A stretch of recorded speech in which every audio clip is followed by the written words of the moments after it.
Hello, everybody, and welcome to unMadeGaming. It is Wednesday, I hope. Oh, and we're here for 6 and 20, the Shroud. What are we doing? I don't know. What have we done previously? I don't know. But we're doing it, I think. And Johnny's here, so I assume it's going to happen. Yeah. What do you? I don't have any control of this. You guys fucking... I don't have any control. It's all you. Guys, if you were wondering how to do a professional Twitch intro, that was it. So let's go around and introduce our cast and crew before we get into what I believe is episode 3 of 6 and 20. 4? Nailed it. It's one of those. It's episode... we'll jump over to our Dungeon Master. Johnny, who are you? What are you doing here? And what are we doing? What have we done? Can I ask a question? What have you done? Can I ask a question first? Sure. In Blaze in the Dark, have you guys ever actually entered a dungeon? No. Then why am I a dungeon master? Yes, we have. I own one. Dungeon. True, it was a sex dungeon. What's his name died in there? Clave died in there. I did. All right. I withdraw my yeah. All right. Anyways, I'm Johnny, GM for 6 and 20. We're here tonight to watch the Shroud kind of implode, which I'm looking forward to. Thank you very much. Yeah, and you can find me on all the stuff on the social medias there. And I play everybody else. So, thanks. Sweet.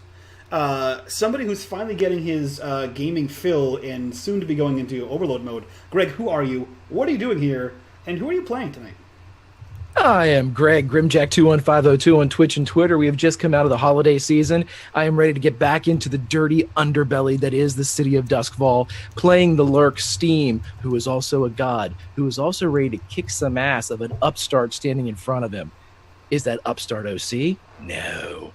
It's that other douchebag behind her. We'll see. Don't talk about Nick like that. Speaking of OC being an upstart, Ginge, who are you? What are you doing here? And who are you playing tonight? I am Xmas Ginger Ninja. I run a gaming channel, and we're starting to do some D&D. I am here to... You'll find out. Good. Either going to die, or someone else is going to die. Or I'll die. We'll see. Likely to die this episode. Slade, who are you? What are you doing here? And who are you playing tonight?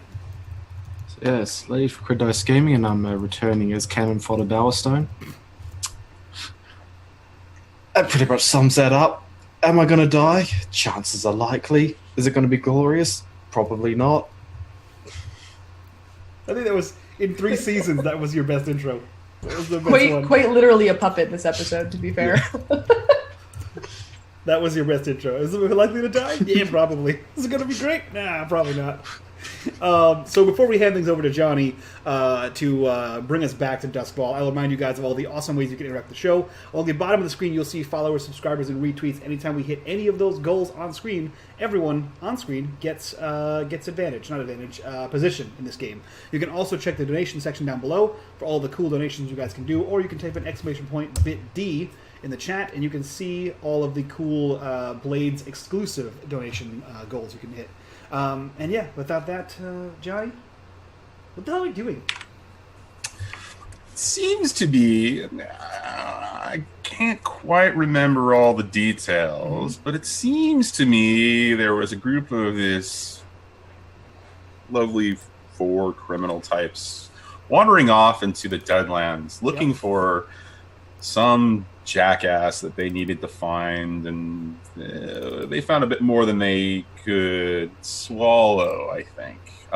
First things first, you guys went off into the Lost District, looking specifically for, I believe it was Chaos, following a trail that Steam was able to find in the Ghost Field. Leading back to the location where you had previously met him, you actually didn't find him, but you found a trail that continued. You also found that there were a number of really interesting looking dog-like creatures wandering around the Lost District, almost as if in patrol patterns. Moving through the underground in the Lost District, OC was following a hunch based on information that she gleaned from the ledger book, the Codex Umbra, to find one of the stashes, and you all seem to have found a couple of really interesting things inside of a clock shop. sneaking suspicions and following trails and keeping on, towards the outer edge of the city, you come into the surface and find yourself in a small dwelling just on the edge of where the Lost District meets the actual Deadlands itself. And inside, you found Caius inside of Nicholas Penderin, who offered OC something. OC, what did he offer you?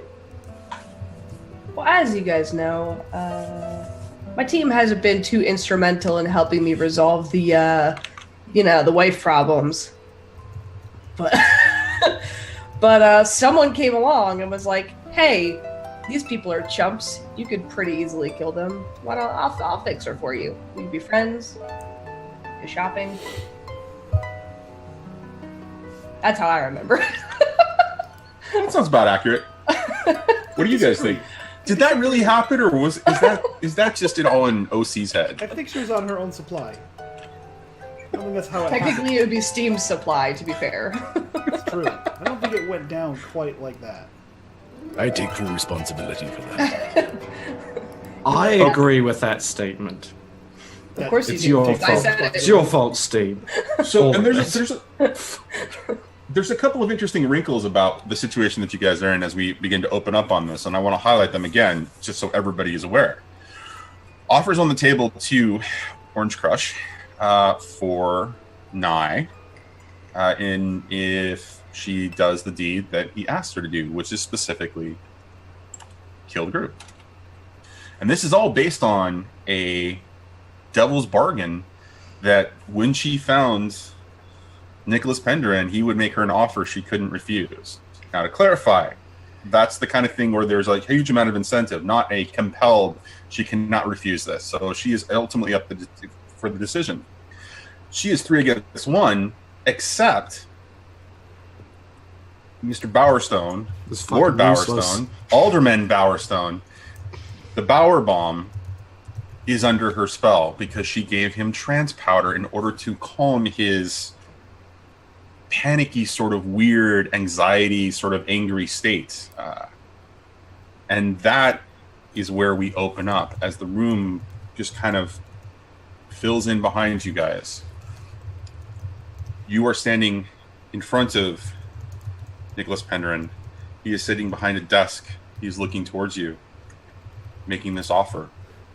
The room is quite small. It's some sort of like small building outpost, kind of a garrison thing on the edge of where the wall is that leads out into the Deathlands. And this is all structure that it was there existing during the time when the Lost District was actually a part of the city and not outside of the lightning barrier. So with that, we open up as Nicholas Penderin, feeling his chaos, looks at OC and says, "Well, what would you like to do?" Are there chairs in here opposite him? No. It's just the him. one chair. Just the him.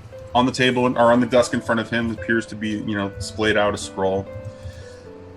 If any of you spend a little bit of time kind of looking at it as this dialogue is happening, you realize that the design on it is very similar to the 4 pages that are put together from the 4 books. Okay. She's going to start walking around the desk as she contemplates his offer. No. We're not going to do this, OC. You make a decision. My friends are outside are waiting for me. So I don't have a moment to think about killing my friends. It's a simple yes or no answer. Simple. Do you know how I met Nicholas Penderin? Actually, yes, I do. See, pause. Do not come any closer to me, OC. I know you very well. It's all up here. All of it. So you know how I met Nye? Uh-huh. So you know that someone possessing my friend is asking me to go against my new friends to save the person who first tried to enter my body. Possess me, if you will. Your relationship with her got a little bit more complicated than that. It did. Nicholas is very, very aware of your circumstances. And this is the only thing you offer. Enjoy No your counteroffer. stay. It's simple. And at that, you hear a howl in the background. She is going to throw her sash to try and grab at him. And I'd like to use a crit to do so, if that's possible. I just want to grapple him at this moment, because I can grapple ghosts. So the sash goes out, and it hangs there. And the three of you are paused. As you hear a voice theme behind your ear, just over your right shoulder. This won't go well. For who? For all of you. Then help me. It's not my place. Yes, you are a judge. How perfectly neutral.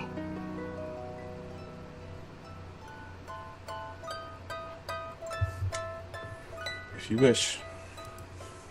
The sash wraps around his arm, and he looks at it. Well, that's unconventional. She wants to pull him closer to her and try to push his spirit with a fist through out of his body while attuning. Yeah, he doesn't move. So he's stuck in that body. No, he doesn't move. You can't pull him. He doesn't move from the chair.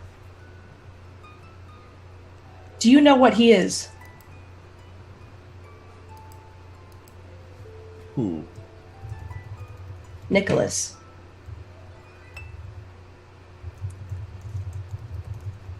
He's physical. He's male. He appears to have what you all like to think is demon blood. So you can leave his body if you wish. Yeah, see, OC, I think your decision has been made. Scratching at the door. She's gonna look back to Nyx. Now. Oh, is it my turn? Yeah. Oh, well then. You have the weapon, so I would assume. And he he lowers the pole arm. And Johnny, I'm going to attempt to spend what I assume is going to be 2 of my crits. Okay. And Chad, if you want to give me more, please. So he is going to, believing that this polearm isn't going to be super useful in the next 6 episodes, he launches it into, like, the shoulder meat. You know, the same place where he stabbed Esther. Except this time, once he lodges it in there, the other crit is to use... actually, I don't have to spend a crit for that. So I do that, and then I use... man, that one ability that the cutters have, that I have, that's that feat of superhuman strength, and I snap the blade off in his shoulder.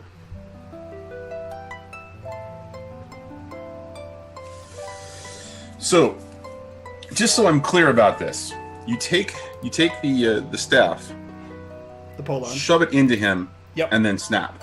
Snap the blade How off. and you put basically you sink the entire tip of the blade, essentially the head, the spearhead, Yep. and then snap it. Yeah. Okay. All right. So he rolls back, pulling OC with him and bringing her off balance a little bit as he just gets impaled with this thing, and blood starts to gush. The offer was a one-time only. Good luck. And you see the physical disposition of Nicholas change as he kind of focuses in and he looks. What have you done? He's leaving. What have you done? And the blood is gushing from his shoulder. It's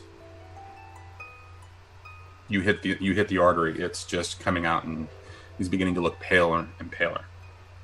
The scratching at the door has increased significantly. She's gonna try to use her sash to wrap around his shoulder to see if she can stop it or slow it. You've spent enough time on the street and seen enough mortal wounds to know that there is nothing you can do. Slow it, if anything, so we have more time to talk to him. Nothing? Well, the way where Mike described that where Nick's put it in was right here, right? That's going to nick the artery pretty bad. It's no matter what you do, there's really not going to be any way to kind of stop this. That's the only way. That's the only precedence that I'm going with based on the way he described it. So okay. This is the case of someone who didn't know there was an artery there. We had. Wait, say that again? I said this is the face of someone who didn't know there was a major artery there. Oh yeah, right. Yeah, right under your arm. Yeah. Yeah, this guy didn't know that. Yeah, I thought you meant the same place that Sling got hit, and that wasn't an artery. I did the same place I stabbed Esther. Is exactly what I said. Well, so here's the thing about Esther that. was a dagger, and this was a polearm. Yeah, so let's have that discussion real quick, because I think this is an important distinction to have, right? And if the table thinks that it matters, then we'll say that it matters, and there'll be a difference. So in my head, the blade that he had previously that now is in Steam's possession is just like a 6-inch blade. It's really small. It's got it's got one edge on the side. One side that's an edge, and the other side is a little bit thicker, right? And it's just this sort of like triangle kind of a shape. This is a spearhead. It's like this in my head. So if it's any different in your head, then great. Then it's either smaller or bigger. But it seems like the kind of thing where it's just gonna, based on the way I described it last time, it's a huge pole arm, 6 feet tall, with a big spearhead on it. And if it goes in here, it's going to do a lot of damage. It's not like an arrowhead. It's not like the kind of thing you can just push through. And hopefully, it doesn't nick the artery. Okay. So is that good? Okay. I'm not a doctor. But you play one on TV. Nope, I don't play one anywhere. Okay, so he's starting to turn pale, and he's looking at the wound, and he looks back. Why did you do that? Shut I was up. trying to save you. Be quiet. We need to get you inside the lightning barrier before you die. Buy us as much time as you can, OC. Get him inside the barrier. And Steam will head towards the front door. Scratching is getting frantic at this point. He pulls out his blades. Is there any other exit from this room? There appears to be a trap door in the floor, but it is at that moment that we're going to need a resistance roll from Raymond. Fucking thanks. As Caius attempts to possess him. Bye, Raymond. So, I thought I was muted. GG. Yeah. I think you're a little lucky in this particular case because it will be a resolve roll, and you've got 4 in resolve. I do. But this is going to be desperate, and the effect is going to be limited. There's no question on this one. He is trying hard. The only thing that you're going to be able to do is expel him. You can use a crit here, but you do also have 4 dice. So that is a pretty. You can also bump it, can't you? Yep, you can bump it down to controlled and bump it to great, but ultimately you're not going to get much from him. I'm just going to tell you that right now. So there's very little that you're actually going to do besides expel him. I love to bump it to controlled. Okay, so use 2 of your positions, bump it to controlled. Yeah. That means that you have no more positions. Okay. Controlled limited. And do you want to throw any? Okay. Well, 6. You resist. All right. So you feel the struggle happening inside of you as he's trying to slide.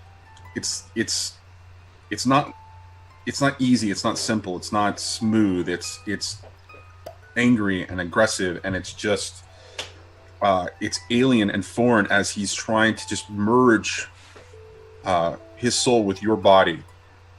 And when he can't quite do that, he kind of lashes out, and you can feel his anger, but that's all you feel. However, I'd like you to make a fortune roll now. It's a dry possession.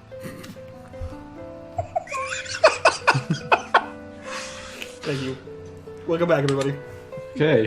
So one for sure luck, and let me tell you exactly what he's rolling for, guys, to see whether that trance powder is still in effect.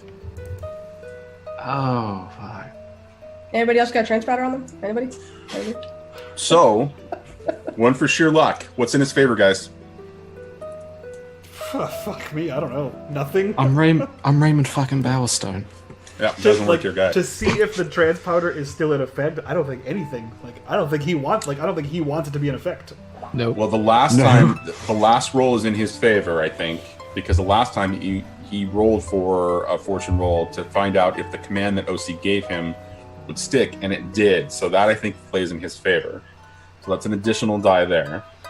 Could I take stress and assist him by? Oh, okay, never mind. Don't do. Nope. But it's been a Yeah, super long thank you. time. I will take Actually- that additional stress from OC. No, so here's the thing. What if I'm yelling at him, like calling? This isn't a situation where you can assist him. If this is a situation where we're talking about the pros and cons. This is also something where crits don't work. Remember, Fortune. that is a situation where you're just going to have to come up with a good reason. If you say for love, I'm going to hit you because I'm going to virtually slap you because love just doesn't apply here. No, there's no love between the four of you. Season 3, fuck it. Season 3, fuck it. Also in your favor. That's 3, guys. 3 in your favor. What about What else? because he knows where he is, and if he loses it here, like here of anywhere, that we might not be able to get him back. Okay, so I'm going to ask that question of Raymond. Would that matter to Raymond Bowerstone in his crazed state, not in his sanity state? Would that matter in his That's the crazed thing. state? It's knowledge over instinct. And What would your instinct do then? I mean, instinct would be wanting to be back in control. Even though it's in his crazed state, it'd be wanting to be back in control of his body. Okay, so that applies in your favor then, right? Yeah. Yeah. Okay, so that's 4 dice. Anything else? I really don't think Wait, so. would that apply in his favor? Oh, no. That I he think wants it to be in goes- control? Yeah. As OC had said before, he makes a good argument, supporting that argument that, yes, the will to be there, the will to want to be in control has a significant impact. But it has a negative impact. If this is to see if the trance part is still effective. If he wants Yes. to regain control, that'd be a negative. That'd be a -1. Okay, all right. Then we'll apply that as a negative then. So let's Okay. go down to 2 dice. Is there anything else working in your positive? I really don't think so. The only thing I can think of is his desire to keep his family at the periphery, and when he's in this state he doesn't hear them, but as soon as he re-enters the more chaotic state, but I'm not even sure I believe that myself because he wants to be in the chaotic state, so I don't know. Yeah, Both loves and hates his parents. Wants them there, but he also doesn't want them there.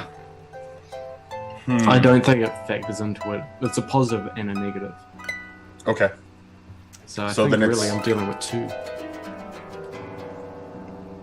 Okay. Let's do it there. Man, fucking Go ahead. too. Do Listen, it. I Do can't it. drag 2 I'm not- people I'm not across the trying to- barrier. I'm not trying I to fuck can't. everything up, but I have another negative. What's the negative? It's been a real long time. Well, that's Since the trance powder? Yeah.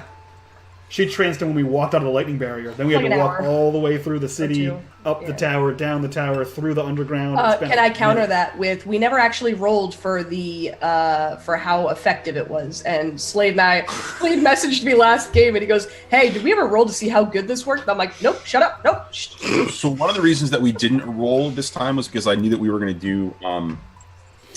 do fortune rolls, so that there was a more dramatic effect around that. I'm going to say that the negative doesn't apply because that was the original intent. So it's still 2 dice at this point. So unless Okay. anybody has anything else, we'll roll it. 2 dice.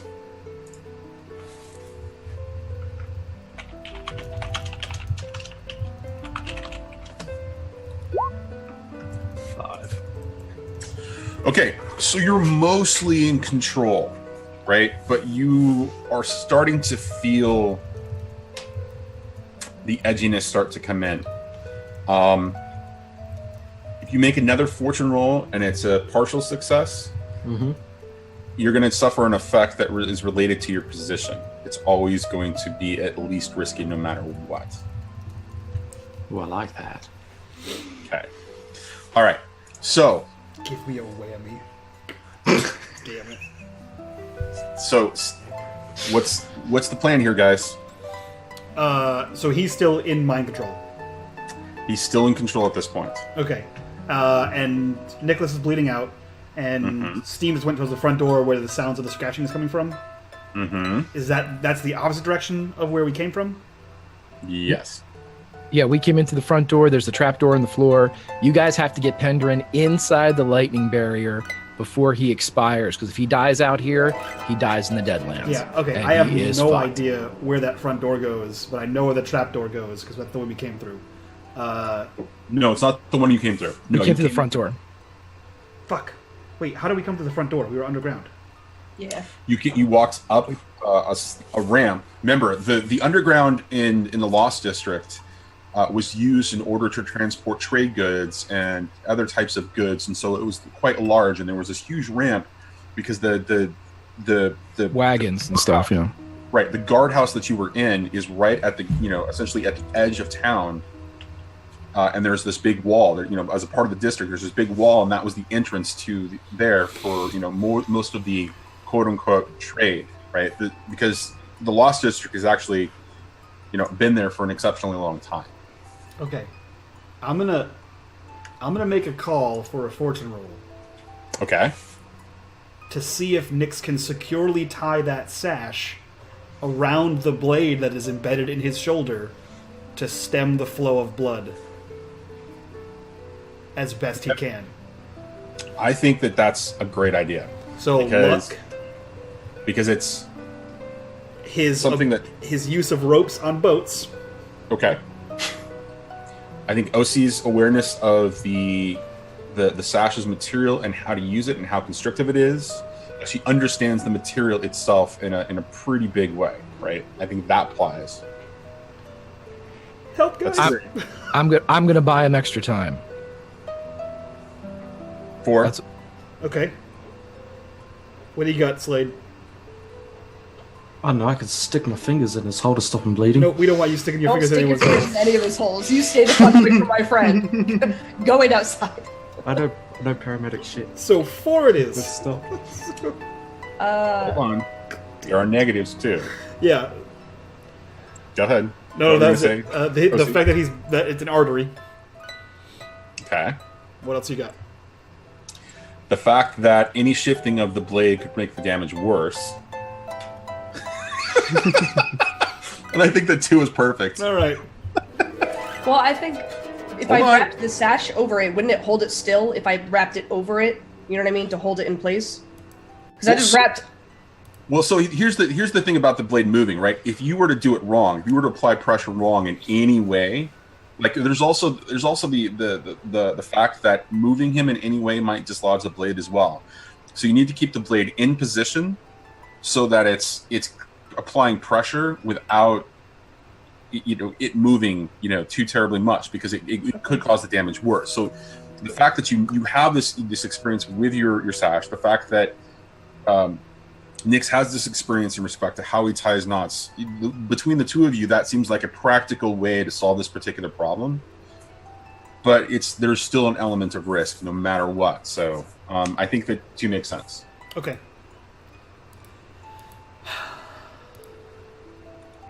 Heavy sigh.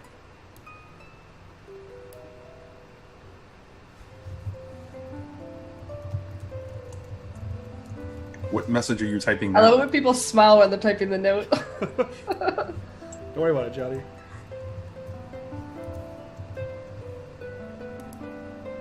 Whoa!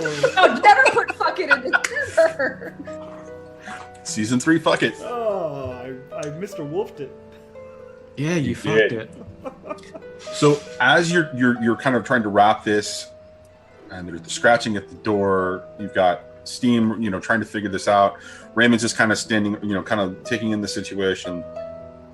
You get distracted for just a second, and the material gets, the sash material gets saturated enough that you just can't keep it in one place, right? You can't keep it from slipping, and it just keeps slipping, and the blade just, wants to shift. And Nyx, you see him look at you for the first time, and in his eyes is fear. But it's not fear of death. It's something else. It's this sheer just panic. And then he looks over to OC and he says, I was going to stop him. I wasn't going to let him hurt you. And he begins to fade. You saved me from being possessed. I was just trying to help. How do we fix this? How do we kill him? And he dies.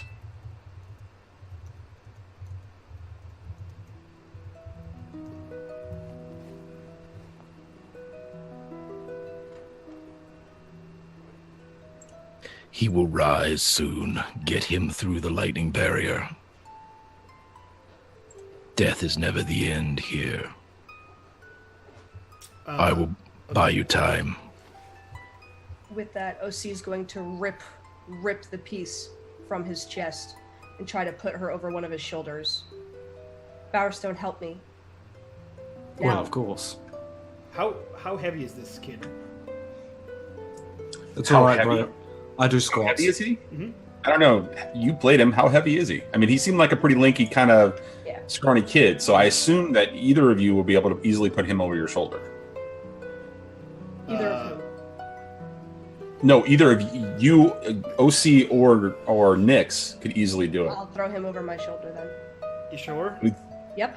I can get him back. If he doesn't get back, I'm blaming you. And she's gonna help, throw And he him over. tosses him over one shoulder, and I'm going to use Devil's Footsteps to expend an agility and run the fuck back the lightning barrier as quickly as as unhumanly possible. She's gonna look to Bowerstone and say, follow him. To use his ability and follow him. My ability? Which way do you go? I don't have that ability. If you told me to use my ability and make me use a stress, that's gonna put me over the fucking edge. And it's going to put him over the edge in the same way he got fucked the first time. She told you to do it, though. And that She did tell transponder you is to still do it. working. This is now their fortune roll, if that's what she's going to go with. I'll make you a hole. You guys get back underground. I thought you said hole. I'm going to make you a hole.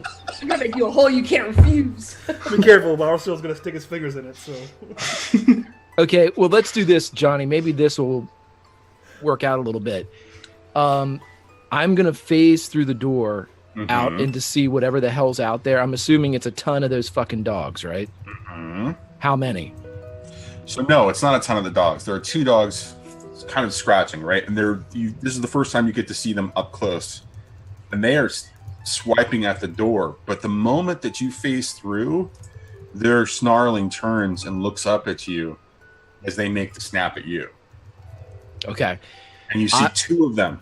However, you see more in the distance kind of howling and kind of slowly making their way up as they're kind of just, advancing, but they're not advancing as slowly or as quickly as you would expect them to be.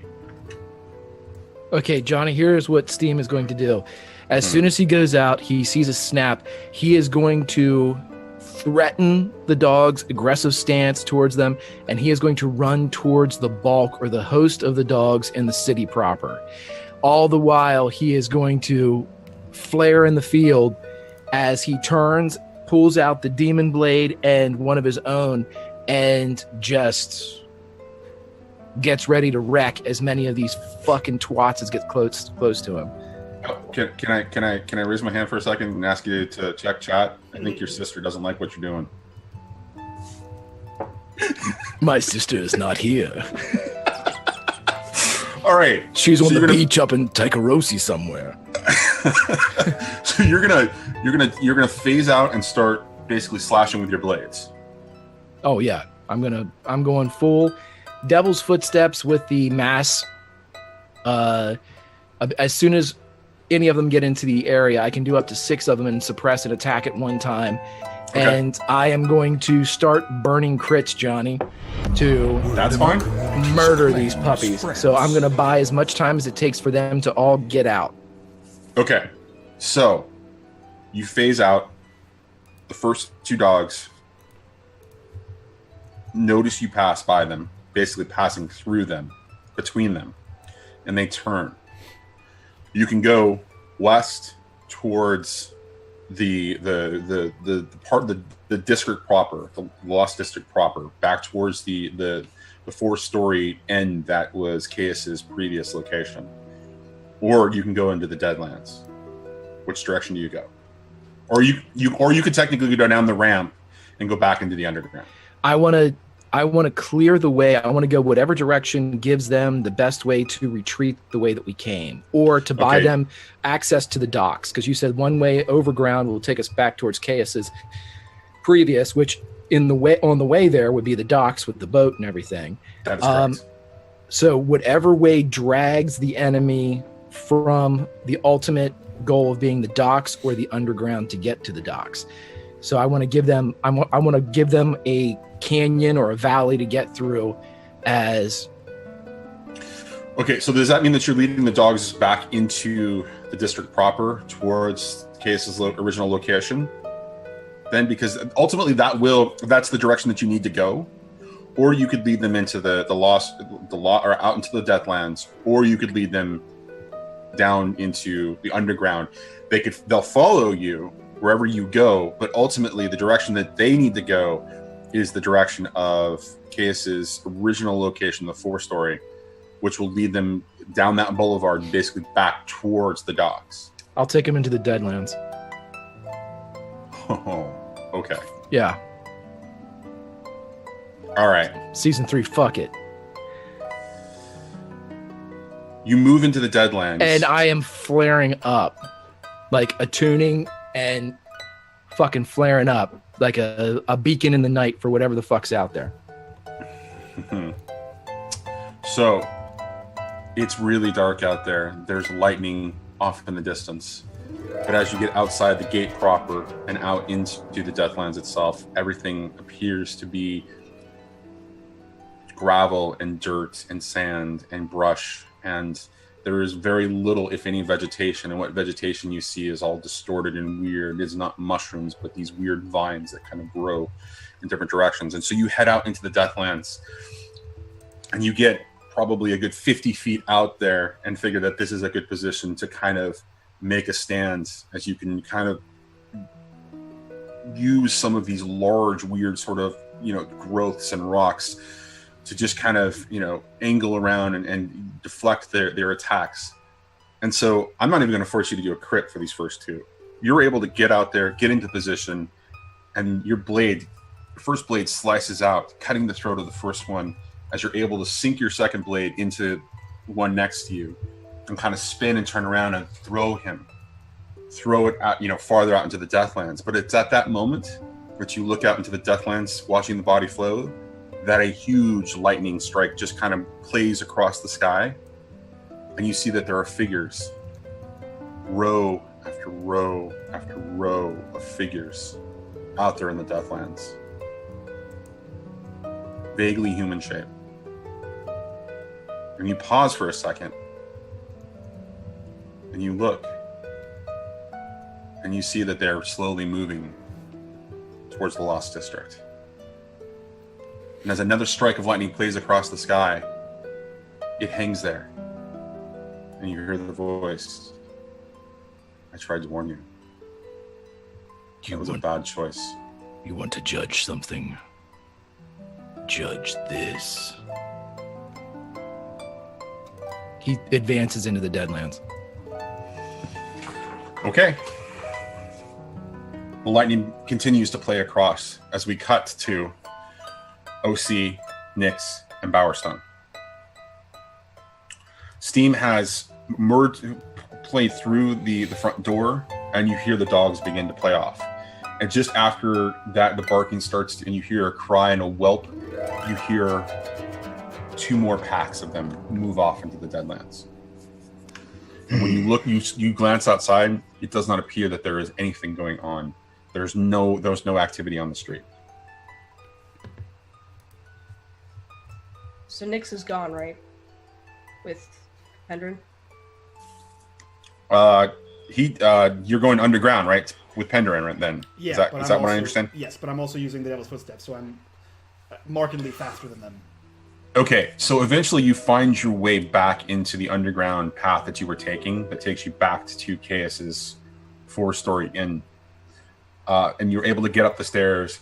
You don't find any passage that leads any farther in that direction. Right, okay. So you're able to kind of make your way back up and onto the roof. And as you're onto the roof, you see row after row after row of dogs just kind of, converging and heading down the boulevard. So, fun story. Nyx sliced a hole in the Ghost Veil. I wonder why he did that. That seems like a really silly thing to do. And he walked through it. So this whole time he's been in the Ghost Field. Yep. Yeah. So he did that. So I can see everything, kind of all these like red dogs glowing, like I saw the last time. Is there anything else that he can see coming towards him? If you're looking towards the direction of the city, the Lightning Barrier, and the docks, nothing but dogs. Okay, and he's made it to the rooftops. You've made it to the rooftops on the 2nd story, essentially. Okay. Of the so it's on the 2nd story. It was where you guys were able to jump across to, from the rooftop into that particular building, which was Chaos's Inn. Okay. And now it's almost clear sailing back towards, as you watch all of the dogs just begin to. So I essentially have Nicholas over my shoulder, face that way, bleeding out, and he is just sprinting across these rooftops as best he can to get back to the Lightning Barrier, hoping that he's gone unnoticed by these dogs, or at least hoping they can't jump this high. Yeah, that's what he's doing. Well, you're using Devil's Footsteps, so you're going to move faster than them anyways. Yeah. And with Bowerstone, did we decide whether Bowerstone was following you or not? No, so we were essentially back. I have for that. Did you? Yeah. I am going to do a flashback real quick before we get into. Oh, actually, you know what? I'm not going to do that yet. I'm going to look to Bowerstone. We can't leave him like this. No, we can't. Let's get to it. Like old times. And she's going to give him a hug. We'll see. Watch out for Nyx. Yeah. You get back safe. She's gonna follow where Steam went. So more dogs are beginning to run past you. As you look to step outside, you have to hold off for a second. There are 3 more packs that pass you before you're actually able to get out into the street. At this point, you can barely see what's the direction that they're going, because the lightning is dancing off in the distance, and you can barely see shapes, and you can sort of see the shapes of the direction that the dogs are going. Do you have anything that allows you to see in the dim or dark light? Because there are a couple of items that allow you to do that. Me or talking to OC? I'm thinking, what allows you to? I'm trying to. Let's see. I know that. So lurks get a pair of goggles by default. I know you're a slide, but lurks get that, and there's a couple other items in the game that are named in the book that give you the ability to basically see in pitch black.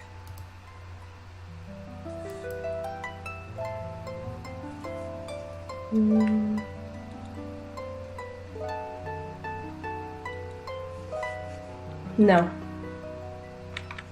Okay, so all you can see is the vague shapes moving forward and the dancing of the lightning in the background. I'm going to assume that you're going to attune, given that you can probably see a little bit more at this point, and I'm not going to have you roll for it. Yeah, she's been attuned, but yeah. Okay, so I forgot that you were attuned. So You move into the Deathlands following them, and of course you see the red shapes of the dogs, and you see the vague shape of a man in the distance as he's just continuing to attack, but he continues to move farther and farther into the Deathlands. And there's something else that's out there, something you can't quite see. A bunch of really blobs or weird shapes in the distance. And we're going to cut to Raymond. Raymond, what are you doing now? So, following her orders, I'm going to be taking the way back to follow Nyx. Okay, so that means that you eventually catch up to Nyx as he's at the boat. And so that's going to remove the two of you guys from this narrative for the moment, if you guys don't mind. Word of Roger that. His acclaim spreads. You okay with that, Mike? Mm-hmm. Okay. All right. Cutting back to... Actually, it depends. How stupid does he look? Does he look Who? normal Bowerstone stupid, or does he look OC Transpowder stupid? I believe he's still OC Transpowder stupid. Okay, then yeah, he's totally fine.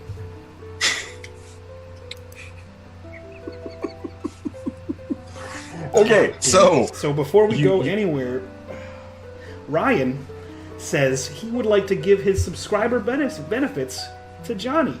Johnny, you have a disadvantage you can give out, as well as a crit success you can give.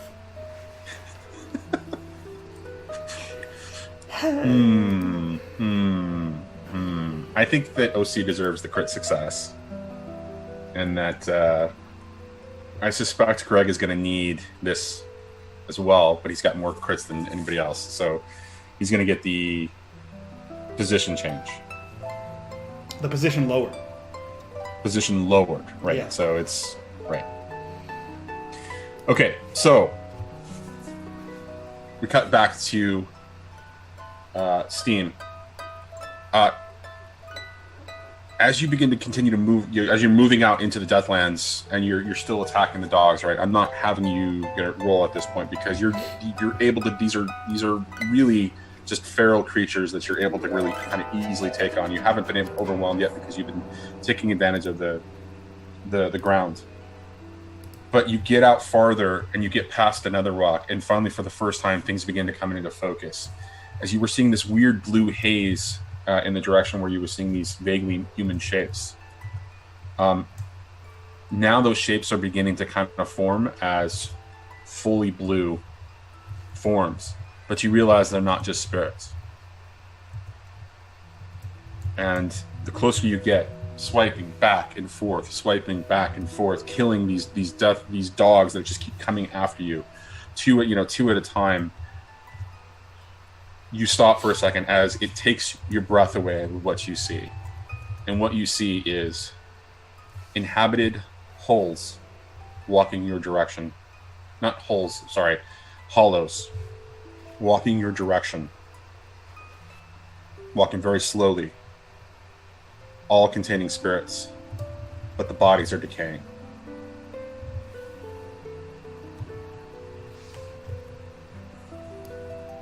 And they look blue. They look like They life contain- energy, but okay. They contain spectral energy. They contain spirits of some kind or spiritual energy of some kind.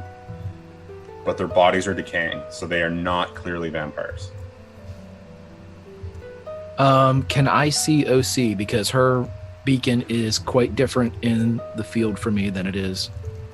You were looking in the direction out towards the Deathlands. If you look back, then you will definitely see her as she is occasionally cutting down a dog as she's able to kind of, attack them as they're trying to pass because they are still heading towards you.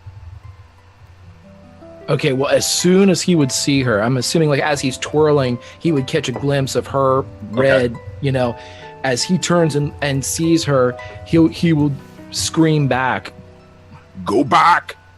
As he sees her out there. And he just starts motioning to run, to go back towards the Lost District. I'm assuming OC is going to ignore him because, that's just her style. She's gonna smile, and you'll see her just start to look a little lost for a minute. And then if you could see, she has midriff or something, as she raises her arms up, you could see her storm, her marks going crazy. as I summon a fog with Tempest over the Deadlands, over everywhere in his vicinity, as far out as I can put it. What does the fog look like in the Deadlands? Because out here, there's not. I mean, there's a water source just on the other side of the lightning barrier, right? And there's a water source off in the distance. But is it just straight up fog, or is it like fog mixed with like dust, coming from the ground because it's so dry and it's so windswept kind of a thing? It looks kind of like it would in a desert when it's windy, but it's Okay. like it's more obscuring than that. It's a little bit thicker than that, like fog. Okay, so does it come from behind you, or is it just like it emanate from you? It sort of comes in like the parting of the Red Sea in reverse towards Steam. Okay, so you begin to hear the sound change, the dynamics of the sound change a little bit as you hear some of the demon dogs kind of moving past you because they're missing you, because the fog is so weird and kind of enveloping and obscuring, and so you hear really weird guttural sounds just kind of wandering off to the side as they pass you, and you're about probably a good 20 feet away as the fog comes in and just kind of envelops around you and Steam. But you can't quite see him right now. You can hear him. You can still hear his attacks as his blades. But Steam, this fog just sort of comes out of nowhere, right? And it's this thick sort of mass of like wind and it just obscures your visibility. However, in the ghost field, it doesn't affect it at all. And you can see everything just as clearly as you did before in respect to their shapes. The demon dogs are coming for you. Yeah, it's more for the holes or the hollows. Okay, how many? What am I looking at here to get back to OC, Johnny? You can see her 20 feet in the distance, and again, as they're coming by, she's still swiping at them with her blades as she can, and she's got a better reach than you because she's got 2 swords essentially. Okay, I mean, how many of these dogs can I clear out so we can make a break back for the...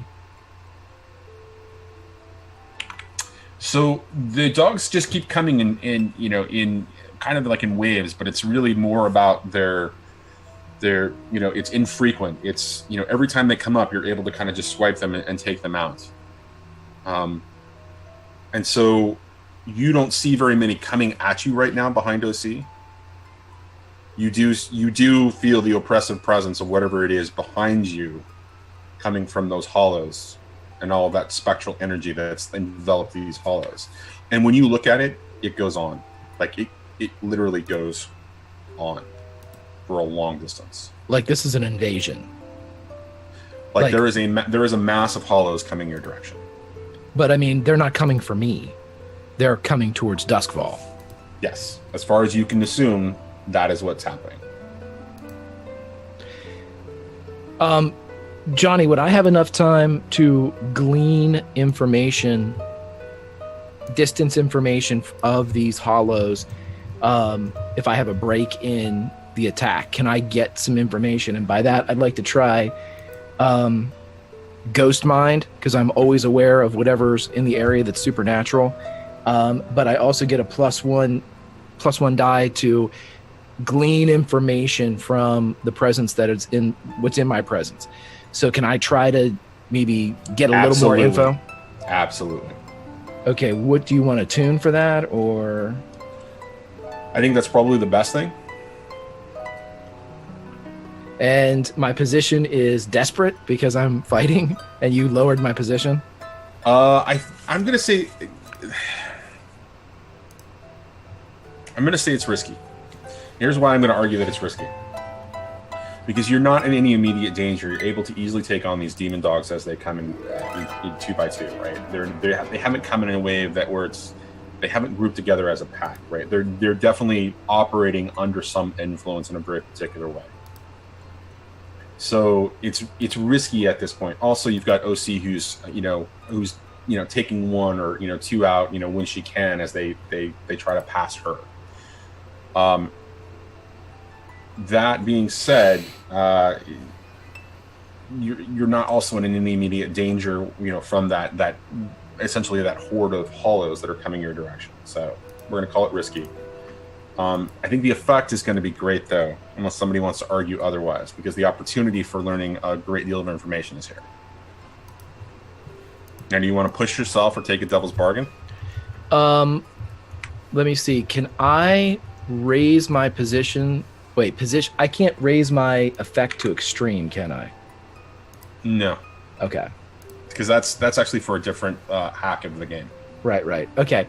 Let me see. I'm going to get the extra bonus die because of Ghost Voice. Yep. And yeah, I'm just going to go with that. Nope, I can't afford to push or do anything else right now. You can always take a devil's bargain. Yeah, I'm not going to do that, John. You know you want to. 6. Okay. Just 1 6, 2 5s. Okay. I'm going to give you 3 bits of information. 1 is going to be significant. 2 are going to be sort of incidental or kind of nice.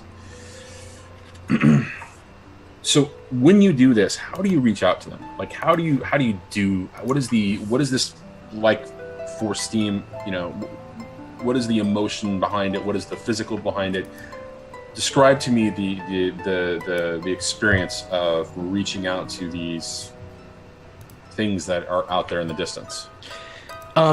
It would be very similar to the way that he's always operated. And we kind of talked about this last time about how he's able to track in the ghost field, and how if there is a ghost image that the spectral essence is kind of fanned into Duskfall.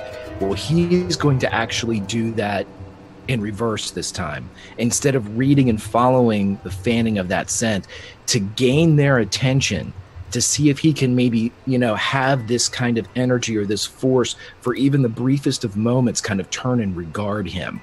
And maybe in the regarding of him, lower their, just grant him with a different angle, something different to look at him. And he is going to flare up and fan his scent into the Deathlands and just send it out. Like, I'm here, come and get me, and see what and how they react.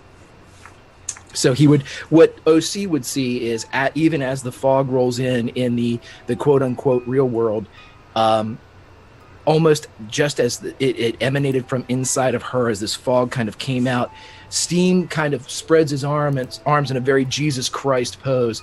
And for a moment, even his toes kind of lift off the ground, just for the briefest of seconds, as light in the ghost veil just explodes all around him, that same white gold light that was visible in the dreams and in the visions of the judge and OC, as it explodes kind of as a lighthouse, as a flare, to have these things kind of regard him. You are paused for just a moment as you do this. And you hear the voice again, this time from in front of you, but you can't see him. Not even in the ghost field. It was another poor decision you've made. I can't protect you anymore. And with that, you get the following bits of information. First is a minor piece, which is, before you grab their attention, you hear, "Come this way, come to me, come." And it seems like they're repeating all of this, but they're not repeating it. This is what they're hearing. This is the voice inside of their presence, head, thoughts. The second thing that you notice is that they are loosely tied to these bodies, as evidenced by the difference in shape between the body itself and the actual spirit, and the decay that's coming on as a result of the fact that these are not true hollows in this sense. But as you do this and you flare up and you gain its attention, with one sense of an impressive presence kind of just turning its gaze on you. You feel it staring at you for the first time. And it feels massive and impressive, and you feel the weight. And it's at that moment that you realize that it's not Chaos looking at you.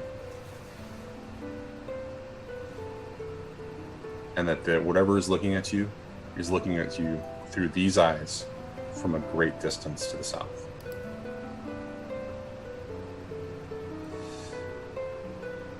And as you're flaring up, you're doing all of this, and all this information is coming to you as you begin to kind of gain your senses back. OC, you hear heavy footfalls in the distance. Every time it hits, it's like it's a heavy, just sort of flat sort of a sound. And when you hear it as it's off in the distance, it sounds like distant bumping of wood against the floor, or wood against wood, a table being, kind of shifted on the floor, kind of slamming down. Sort of a hollow sound at first. But it gets louder, and as it gets louder, you hear that it's galloping. And then you hear, off in a different direction, a second set of sounds that just like that, as the galloping gets louder and louder. And it's as this galloping is beginning to kind of emanate from somewhere in the fog, but getting closer and closer, that it shakes steam from his presence. And he collapses for just a second from this expended energy in front of you, OC. She's gonna grab him by the collar, walk up and grab him by the collar. No need to be dramatic, brother. I'm here. It's time to go. Do you hear that? It's time to go. Now. And she's gonna start yanking him to pull him with her. Technically, I believe you're right. Just the best kind of right. I'll kill you when we get back. Come on. You are always welcome to try. Yeah, they're gonna haul ass out of here. And how are you going to go about doing that? Because only one of you, I believe, has Devil's Footsteps. Well, Johnny, this is going to require a little bit more stress on my part, but as we have shown in the past, I can take someone with me when I Ghost Veil, and I am going to pick. She's gonna hop on your back. She's not getting carried. Fuck no, this is Superman No. time. He wraps around before she does anything. I'll spend a crit for this shit. He wraps around her arms. He slips into the ghost field, uses Devil Footsteps, and flies back to the dock. So, I'm just going to raise this point here before we move forward, and I realize that I'm probably going to get shit on for this the moment that I mention it. But this is 2 times in 2 sessions that OC has been saved. Just going to say. To be fair, I saved all their lives by not killing them. You're welcome. I think technically, Hey, you know what? Pointing that Whatever at you. helps you sleep at night, but, OC is the damsel in distress 2 episodes in a row. Technically. Quiet, Technically. Lois. We're going back to the docks. Technically, she saved her own life by not engaging in All right. combat. No, it has nothing to do with that. It's just the easiest way for him to get back and keep himself ready in case they have to fight. So you can jump on my back if you want to. Yeah, she's jumping on your back. Sure. Technically, he still saved you, though. She's down for a piggyback ride. Of Oh. the flying variety. All right, so, OC, I need you to describe to me how big the area of the fog you imagined originally. Like, what's the like the area that you were kind of envisioning when you did this? I imagined like 50 plus feet in a circle around the two of us. Okay. As I walked towards him with it around me, it started to close in on him. And Okay. it was like a good 50 plus feet. All right, so the moment that he basically does the whole come on thing, and you jump on his back or whatever, and the two of you begin to phase and then go into the ghost field, and he moves with Devil's Footsteps. you move incredibly quick out of this area of fog, right? And it's a little bit bigger than you were expecting, but as you come out, you can see that the dogs are still kind of running, and they're starting to kind of, react a little bit, and then start to scatter, like in different directions, back towards the city, but scattered, right? As you hear the clumping behind you. And you make it into... Go ahead. Sorry, can I look back to see what that was as we're up in the air? You will. Well, you're not technically up in the air. Devil's Footsteps doesn't make you fly. I think Greg is just being... No, I jumped into the veil too. And here, I'll pop it up for you. My... Give him that suck it Johnny post. Do it. I'm not going to suck it Johnny post. The last part. You may fly through the air like a ghost. No, that's good. I've not seen anybody use it yet. That's awesome. That totally works. All right. So you rise forth, right? You rise forth above, and you watch the dogs scatter in the different directions. And it's as you're looking back, OC, you see two hulking, four-legged creatures with large tails and these weird tusks coming out of their snouts as they're kind of looking around and just running and clumping, grabbing at one of the dogs and kind of chewing on it and eating it as it continues forward, kind of looking around. It is then that you notice all the details about all of the hollows that Steam had seen, right, in the distance. None of them are affected. Although, for some weird reason, you feel like the gaze of all of them is in your direction. As Steam floats over the city and back to, or over the Lost District and back to the docks, you can hear the massive snarling in the distance, and you can very, very, very faintly hear the galloping of these hooves, whatever these creatures were. But they are not coming into the city proper. And when you look back in that direction as you're about to slip into the building and then go downstairs to the docks, all you can see out in the distance when you look down the boulevard is just a slight blur of blue. And that's where we're going to call it the score. I want to end with one thing. God damn it. Yeah. You want me to send him our love from the team? From the dream team? The other one goes... Yeah. As she's flipping them off, Steam will say under his breath, I don't need your protection or your judging. Watch if you will. We are who we are. Oh, I love a sassy Steam. Your middle finger ends in a snap. That's what we call any sun that Steam goes into, a sassy Steam. All right. So, what was the original intent of that score, guys? Who the fuck knows? I guess technically it was. Remember? It was to get Nicholas back, and we have literally gotten Nicholas back. You have literally gotten Nicholas back. He hasn't risen yet, though. We have the barest portion of that completed. Oh shit! How does this work now?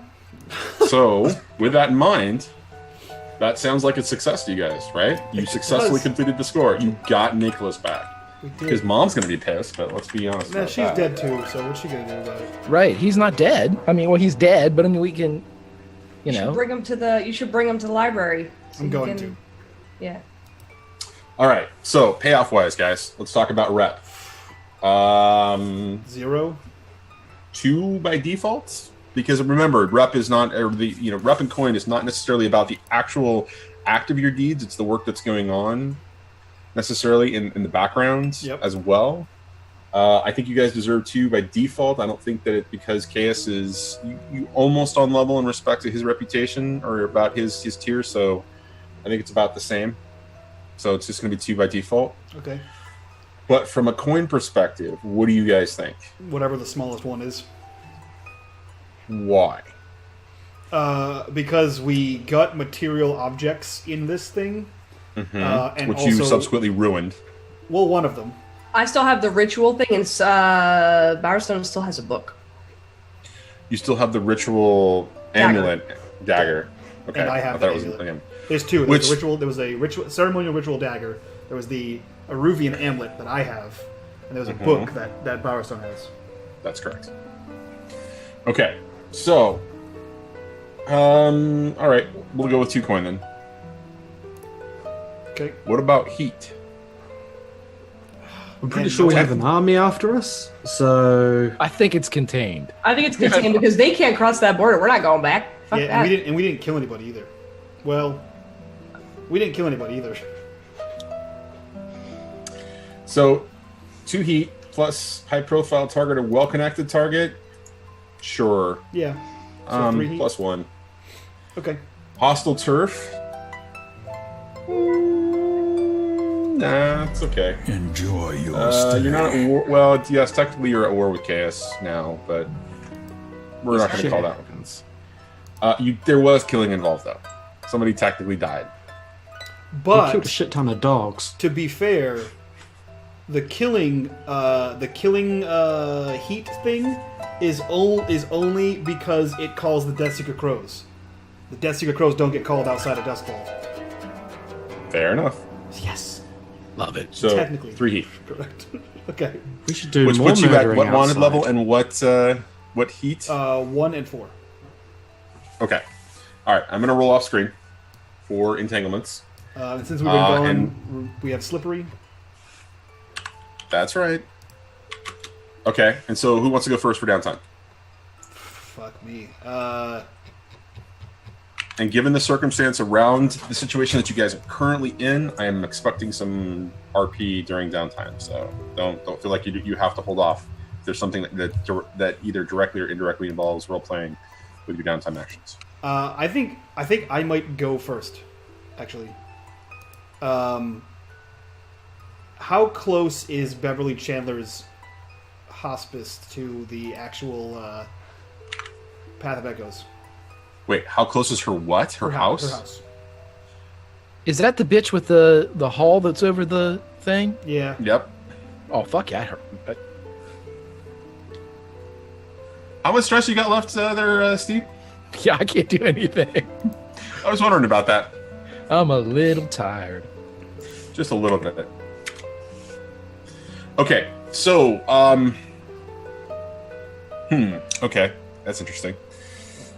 So it would be relatively close, right? But you've got a fair bit of distance to get from. You've got to get essentially from the tip of Brightstone over here, all the way to essentially, here, which is Charter Hall. So, it's all relative, I guess, at this point. The distance being what that I'm thinking is he might rise in that time. So we ran. So Bowerstone so Nyx ran, was getting the boat ready. Bowerstone showed up huffing and puffing. We got across in the boat. They flew across. Right. So as if they're flying, I don't know if the time's linked up, but as soon as Nyx gets across with Bowerstone and Nicholas, he's getting in the carriage they rode there and leaving with the carriage. Okay. So he would get in that carriage and he would be headed towards Charter Hall, in theory, while they're still flying over. I'm not sure how RPG time works, but that's his. It's all relative, right? his It's thought just going to be process, relative. It's just if you're going to take too long with doing whatever you're doing, then I'm going to roll a fortune roll to find out if he rises. This would be one continuous movement. He never intended to stop once he got to the boat. Okay. The fact that Bowerstone caught up was a mere convenience for him. Right. So yeah, he would have got in the carriage with or without Bowerstone, and he would have gone towards Charter Hall. And I think he would, knowing that Beverly Chandler's house is warded and has its own personal lightning barrier, and the fact that he doesn't have time for this shit, I think he opens the door of the moving carriage and fucking throws something. Actually, you know what? Nick doesn't have time for shit. He's on a mission. He opens the door and he fires his palm pistol into one of her windows. And as the carriage wheels past, he screams, "I'm taking Nicholas to the Echoes." Off-shot chance that she hears it and can figure it out. So, this is a part of your. This is your part of your downtime. because he's action, going. right? He's going to the Path of Echoes with this. Okay, so what is ultimately your downtime action that you want to commit? Because The Stir of Echoes. The progress Okay. clock. okay, so reason I say this is because that kind of a thing is going to attract attention from the blue coats. Yep. He's not super concerned with it right now. Okay, just so you are absolutely aware of that, that is great. Now, since that's going to be your first downtime action, and you're basically bringing back Penderen's body, Yeah. we're going to call that completing the. I'm not going to have you roll. Okay. That's just going to complete that clock. Okay. So yeah, his intent is to fire around through her window. That's the only thing he can do through a moving carriage Okay. to hopefully attract her attention. Not stopping to find out if he did or not, and then head straight for the Path of Echoes, and then be his incredibly off-putting self towards anyone that greets him as he walks down the stairs and With kicks the body. open the door and dumps the body on top of Lord Pendrin's desk. Hey, ho, ho! My boy. He looks up at you. I'll ask. It's the first time he exhibits anger towards the woman over his left shoulder. What happened? And in quite a fit of I don't know, I'm not sure if it's anger or anxiety or whatever it is, he reaches up and snaps the Eruvian pendant off his neck and then tosses it on top of the desk. That's happened.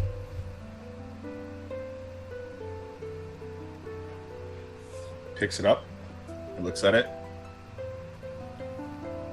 It doesn't explain the body. Shh. His hands are not shaking. He's not twitching at all. It doesn't explain the body, he says. Yes, an Eruvian prince from before the Cataclysm has been active in the city. We all know about Chaos. Yes, did you know Why that? is my son dead? Because chaos was inside of him.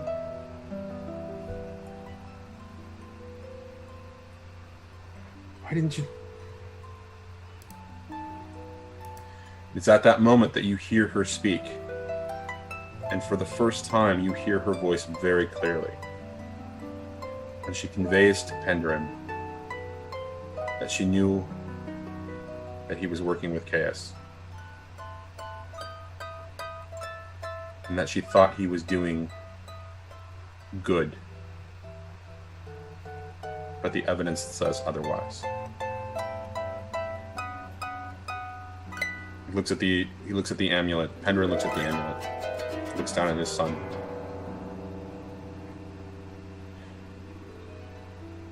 How long has he been dead? He hasn't risen yet, if that's what you're asking. I know he hasn't risen yet. I need to know how long he's been dead. How long, Johnny? A few hours? I don't know, probably an hour. Yeah. So he conveys that. It's only just happened. Go upstairs. Bring the attendant down here.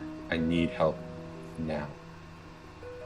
He nods and Slips his arms and picks up his son and begins to walk down one of the spokes of the library. Essentially, the main spoke that leads to one of the major doors that the same path that you went when you went downstairs. yeah. So he quickly runs back upstairs, grabs whoever the hell is around. I assume he's talking to the person that he refers to as librarian. Right. And he grabs her and kind of spits out random bits of information, and then grabs her and pulls her downstairs. As you get her to come out, she steps up, locks the door to the archive, and follows you downstairs. When you eventually find Lord Pendrin, he is another story down in a different room, very much in the same area that you saw, all that you saw down there before. But in this room, it's very different. There's a dais of some kind with a stone sort of altar about the size of a body, and there is a weird outline, vaguely in the shape of a person, under Nicholas's body. And you see that there's a blade that Lord Penderin has in his hand as he checks. He's looking around, he's looking at the marks on his son's body. And it's for the first time that you see that some of the tattoos are flaring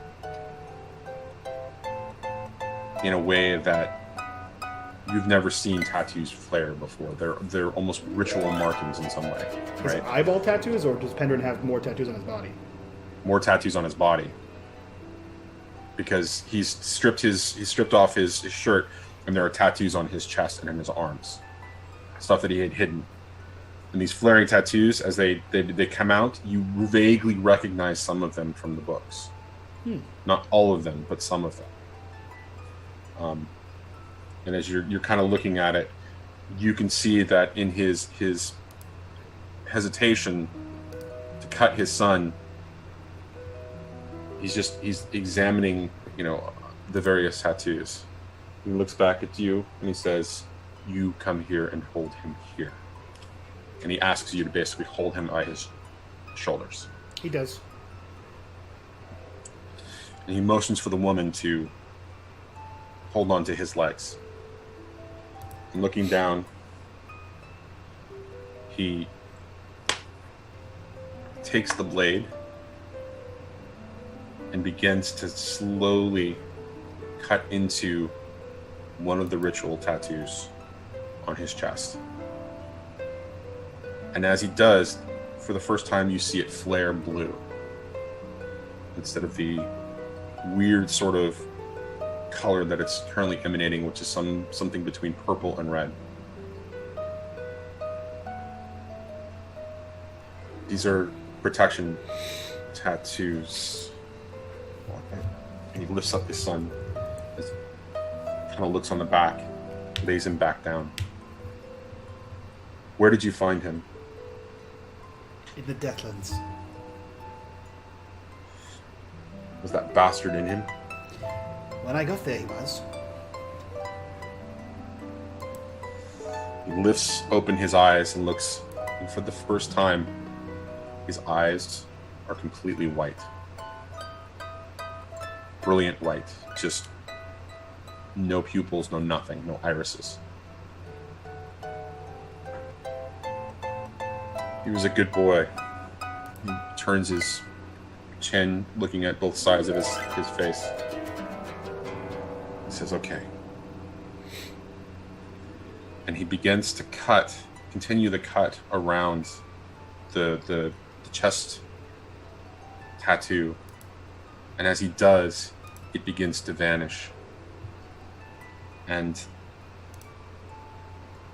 as he completes the cut, he almost cuts a complete circle, but not, cutting the tattoo itself out. But the skin lifts off a little bit, and the tattoo vanishes. And then the tattoos begin to fade on his right arm. And he does the same thing on the left side. Cuts around this one tattoo almost completely. The skin lifts a little bit, and it fades as well from the left arm. And for the first time, you see that the chest is beginning to move, but you see that it's actually the ghost, the spirit. Something that you've seen in the Vale, but you've never seen a spirit rise like this. And eventually, he sits up, lifts out of his body, and kind of looks around.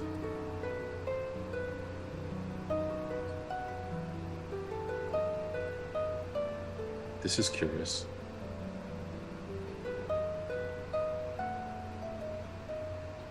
You're the friend of OC. You could call us that.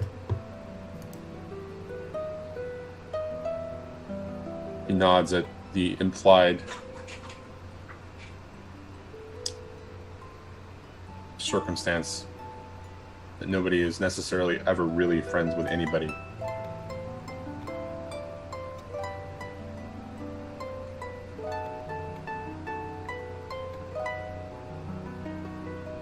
was going to stop him, you know.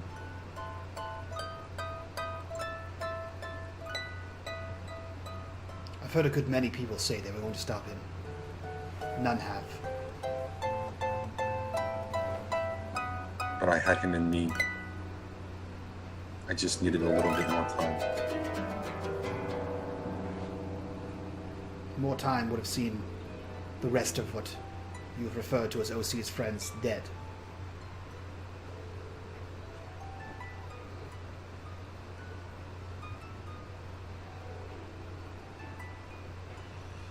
And at that, as he's about to speak to you again, you see his mother come from behind Pendrin for the first time and reach out towards her son. And there is a brief emotional exchange that plays across both their faces.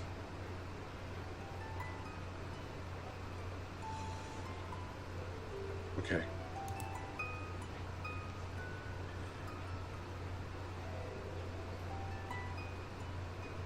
Why did you bring me back here? How did you know that my father would be able to release me? I hadn't the foggiest,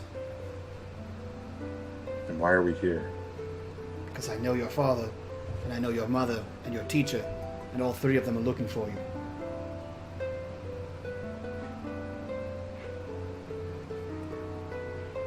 Pendrin looks over at you. He says, well, it's obvious. Some people knew more than others. But it would seem that there was a deal struck if you brought him back. Is that true? There was.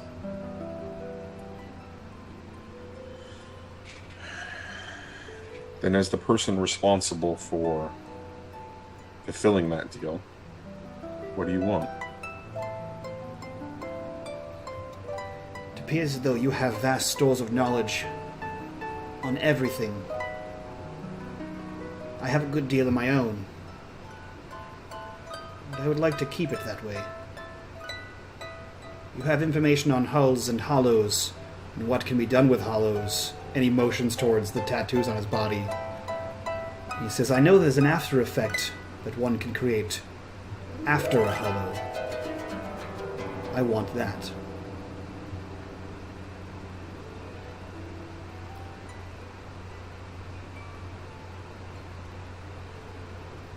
Both Lord Pendrin and Nicholas look at each other.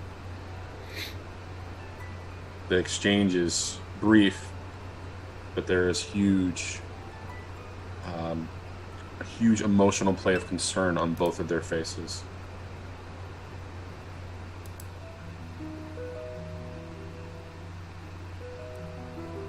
All right, Pendrin says. He looks over his shoulder as you can hear the chatter begin again from the professor. I know. Give me a moment, my son. And Pendrin looks at you, looks you directly in the eyes and says, there is a cost for what you ask. Not a cost in the knowledge, but there is a price for what you're asking for what you're asking to become.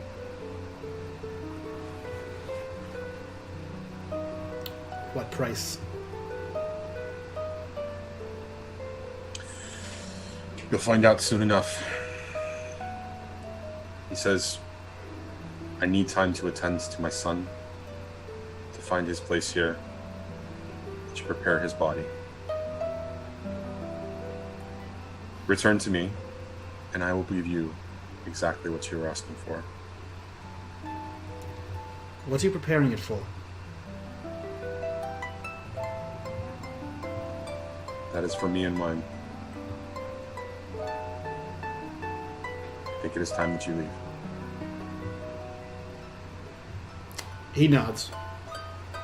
And he leaves. So, it is at that moment, as you begin to walk out and the attendant begins to take you, the librarian basically begins to take you out of the room, that you hear the word vampire used as Penderin is motioning to the body to Nicholas. And the door closes as she closes it behind you, and she escorts you out. So that officially ends the Stir of Echoes clock. Mm-hmm. When you go back and seek that information from him, should you want to take action based on that information, it'll probably be a second clock if you want to do something like prepare a hollow specifically for a vampire, but you are going to get that information. Okay. So that's your first downtime action. Cool. My second downtime action is to... Oh, man. Where's a good place to relieve some stress? Where's Bowerstone? I'd like to join you in that if at all possible. Hitting Bowerstone? Yeah, you can always join me on that. I would be at home if you would like to come by for tea and crumpets. Yeah, no. That's how we relieve stress in my neighborhood. Yeah, which neighborhood is that?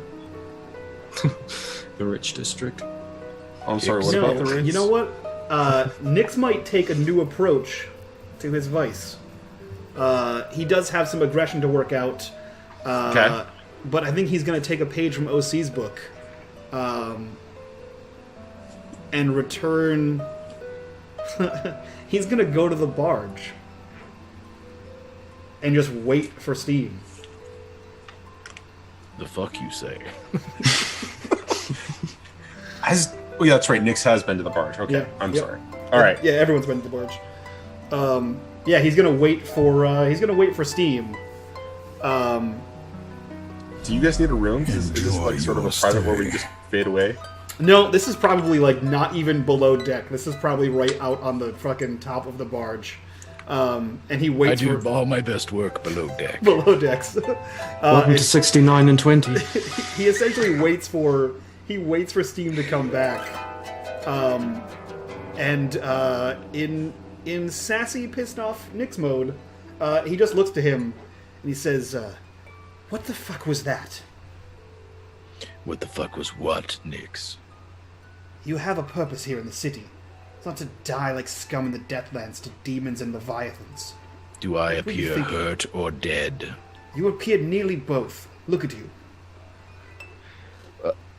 Need I remind you, Nix, that as we stand here, we are both nearly dead. No, I'm fine. It's a matter of definition and perspective. Well, I understand that you believe you're a god, but according to my research, the gods fall below demons. For now. Let's test this theory. And he undoes the jacket.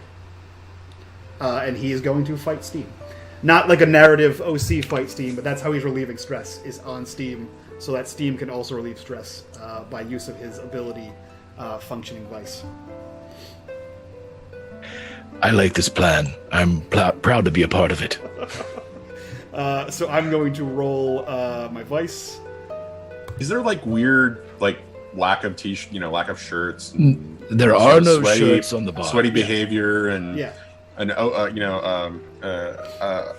OC sitting off in the the background, kind of with popcorn, just kind of You enjoying can the have show. my sloppy seconds. Yeah. So he throws the jacket off, and you can see all of the hash mark tattoos of all the previous contracts. And then he doesn't pick up his hook, and he doesn't have his dagger anymore, and he just goes fisticuffs towards Steam. And I'm going to reduce that number by 2 and remove all 3 stress. Now, for functioning vice, can I take the number that he rolls, right? And Well, so it love. So it says, Johnny, you can clarify. It says when you indulge your vice, you may adjust the dice outcome by 1 or 2, up or down. An ally who joins you may do the same. So you can also roll and adjust up 1 or 2, or down 1 or 2.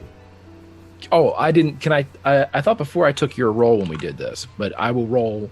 Well, that's up to Myself. Johnny how he wants to play that out. Here, I can put. I'm okay with either or. It's entirely up to Greg at this point. I will. Season 3, fuck it. I will take that number. I will adjust it up to 7, which is exactly what I need. Steam will take his shirt off, and he will engage in fisticuffs with his friend / rival / accuser, Nyx. And as he is dancing around Nyx as they are punching and fucking each other up, he will every once in a while lightly touch one of the hash marks. I like this one, and then he'll punch it.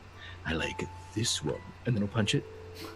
Just to be as creepy as he fucking can. So weird. Are you in the ghost field when you do it?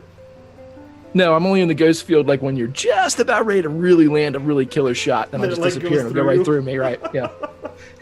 I was gonna say, if you're in the ghost field, every time you touch one, it like flares. It's dramatic coloration.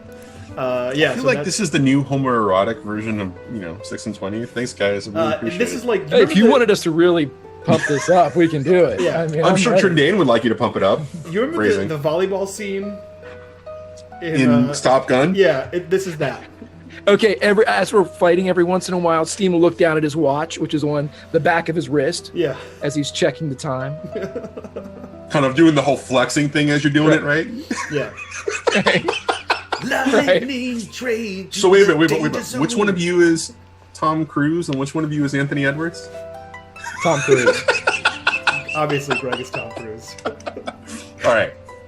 Okay, so that's your second downtime. Always action, Tom Cruise, right, Yeah, Mike? Always comes back. So to you Tom got Cruise. Trinane's attention. Of You got course we Trinane's did. attention. I Of think course you're all we good. did. Trindane, I need some fan art drawn for that, or written. I need it written. So that's his second downtime action. Do you want to hold on to your third until after everybody else goes, or do you want to use it? Yeah, I'm gonna hold on to my third for now. Okay. All right. So let's go with OC next. I am going to go in and check on one of my establishments very briefly, and then leave with one of the girls that works there, and go to. I'm trying to decide where to go. I'll probably head to the barge and catch the end of them being, stupid boys, and ignore them and just go below deck. And she'll motion for Steam to, once he's done, and they'll just wait down there and talk until he's When done. did this become Riverdale? Or fucking 90210 and shit? You guys are getting weird. Man, I started watching that show. No, there's a reason. I realized it started off kind of weird. Don't put me with these people. So, I'm assuming... Please. I'm assuming... Listen, you have mommy issues. You're not allowed to fucking... Don't you come in here. Listen, if anything, you're Jim. Gross. And daddy All right. issues, what makes it feel better. Steam, I'm assuming, eventually will join me when he's done. Mm-hmm. Yes. I think it's about time.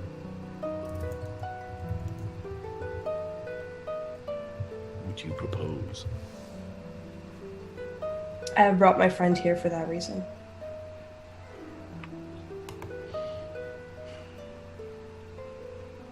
Okay.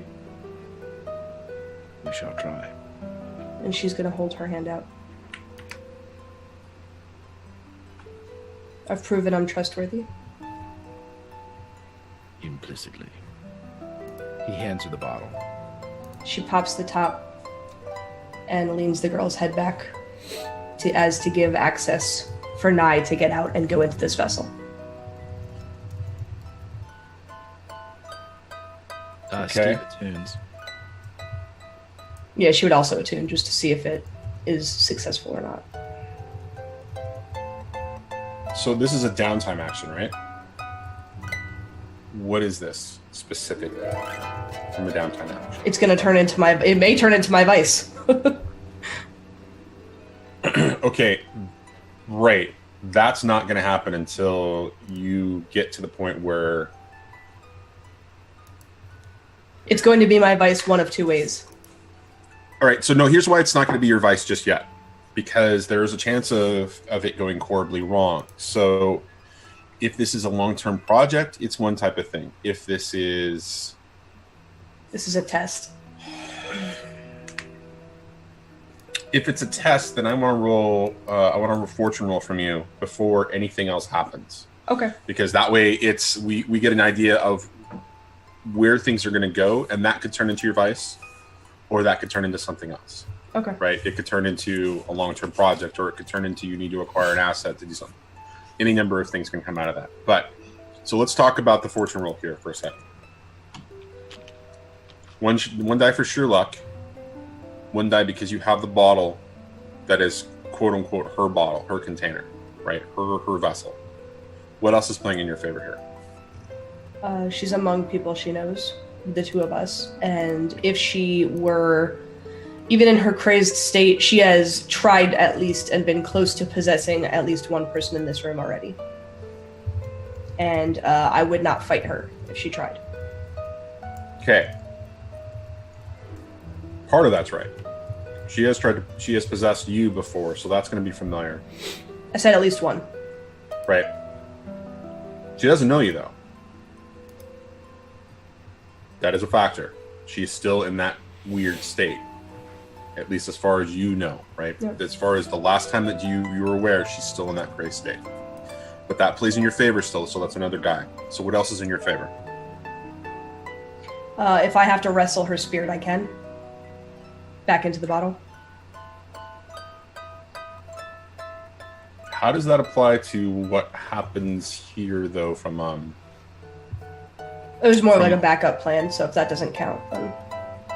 yeah, this is really going to determine, so you'll be able to take action based on it, but that's an action that you would take as a result of whatever this dice roll is. It's not okay. Directly impacting the dice roll itself.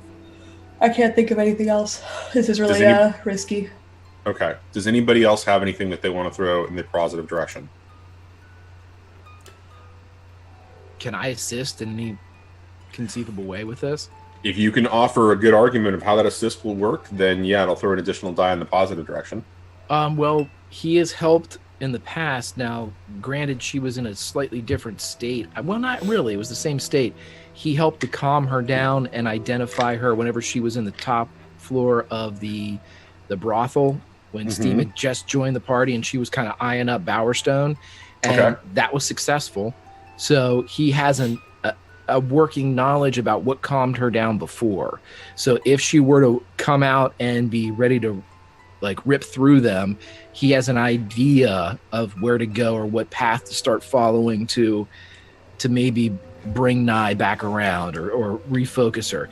And she would know Steam. She doesn't remember. She has no memory. She knows me. The bargain was she doesn't remember you. Oh, yeah, okay. She knows me after, because after the event, after everything, I was the one that calmed her. Well, Steam was the one that calmed her down whenever. So technically, she would know Steam. Whether that's good or bad, I don't know. I have one more. That definitely applies. So that's what, 5 now? I have one more. Real shaky. Yep. She doesn't remember OC, but she might remember a red-haired girl from when she was alive.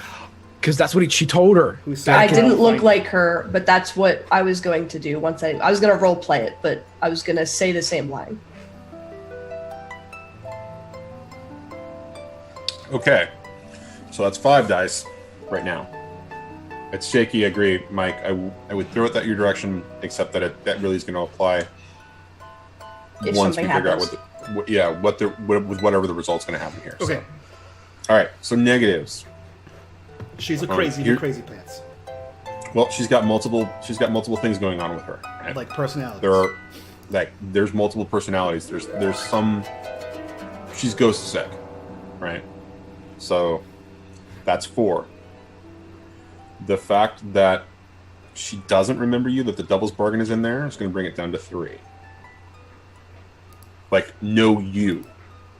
The fact that she's possessed you, the fact that she would have that memory, or the fact that she knows Steam, those are positives in your favor. The negative is that she doesn't remember, it doesn't have that identity of you, the personality, the person, the spirit. Would that be a bad thing if I'm releasing her? I mean, whether she knows me or not, someone's releasing her. She could be in there forever. I'm not saying don't take it away. I'm just saying that's... Well, The motivate. Okay, so let's go back to. I'm trying to remember exactly how they did this. So that argument would be in your favor. It would actually give you an additional die because she was forcibly put into the bottle. That being said, she still would not remember you. Okay. So it's still going to be 4 because that would have made it 6 at that point. Because when Wolf put her in the bottle, he did it so forcefully, making it a quote-unquote violent act. Right? Her wanting to be released definitely is going to be a factor in your favor. All right. So that's 4 so far. The one other one I can think of, and I'm putting it on the table, is that you don't know what the Dimmer sisters did to her once she was taken. So that might actually have a negative effect. It's what I would call more of an unknown than anything else. You mean like they could have made her worse? Or they could have told her lies. Or they could have, figured out a way to diminish her ability to, there are any number of factors that could come in. I'm giving you possibilities. Okay. I know exactly what happened, but I'm saying that it's an unknown because you don't have as much control in this situation because of that, right? It's because of that unknown factor. All right. So if that's okay, then that brings it down to 3, and then you can roll 3. Oh boy. Now the question is, are you praying to RNGesus right now? Because that is the real question. Hold on, I got something for this. It's a long note. Sorry, guys. It's a real long note. Quote? Is it a Rick and Morty quote? It should be a Rick and Morty quote.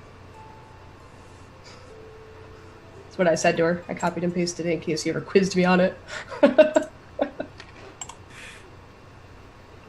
Okay. Loopholes.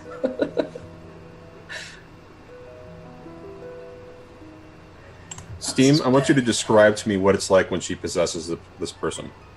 Like, what does it physically look like? What does Steam see when he attunes? Well, what Steam would see is not necessarily what anybody else would see as far as possession is concerned, because this girl was brought forward to... She's not fighting per se, but it's almost as if, if someone were to agree to... they had accepted suicide, and they decided to drown themselves. And while maybe their mind had said, I accept this, I want to die, at some point the body's going to fight back. And that's what he's seeing as this other essence takes over this girl's body, this form that is willing of the mind, but it is still a struggle of life's place. And as these two spirits kind of war and wage, Steam would see the subtle differences in the shading of their souls, a deeper blue to a lighter blue, or to, whatever the contrasting colors are. But then he would slowly see Nyes bleed across the entire expanse and the carriage and the frame of this soul structure until she had submitted the other essence. So the interesting thing about that is you see that happen, but it only happens for a second. Because as that immersion fully sort of encompasses the body and that shade changes, you notice that there are subtle variations in that shade. And that it is not just Nye's soul that kind of just encompasses it. And as this is happening, you are also seeing some form of this play out in the ghost field, but you're also paying attention to her physical form. And you watch the eyes change. Like, they physically change, and you've never seen this with Nye before when she possesses. The physical manifestation, of the facial features, the face itself, the shape of the face doesn't itself, but the emotions play out subtly. And the eyes go from blue to brown to green to hazel, back to blue, and they go back and forth as this all plays across until finally they settle on a brown. And the young girl, how old is the body that you essentially brought for her? Like mid-20s. Yeah, early 20s, yeah. The young woman just kind of looks around.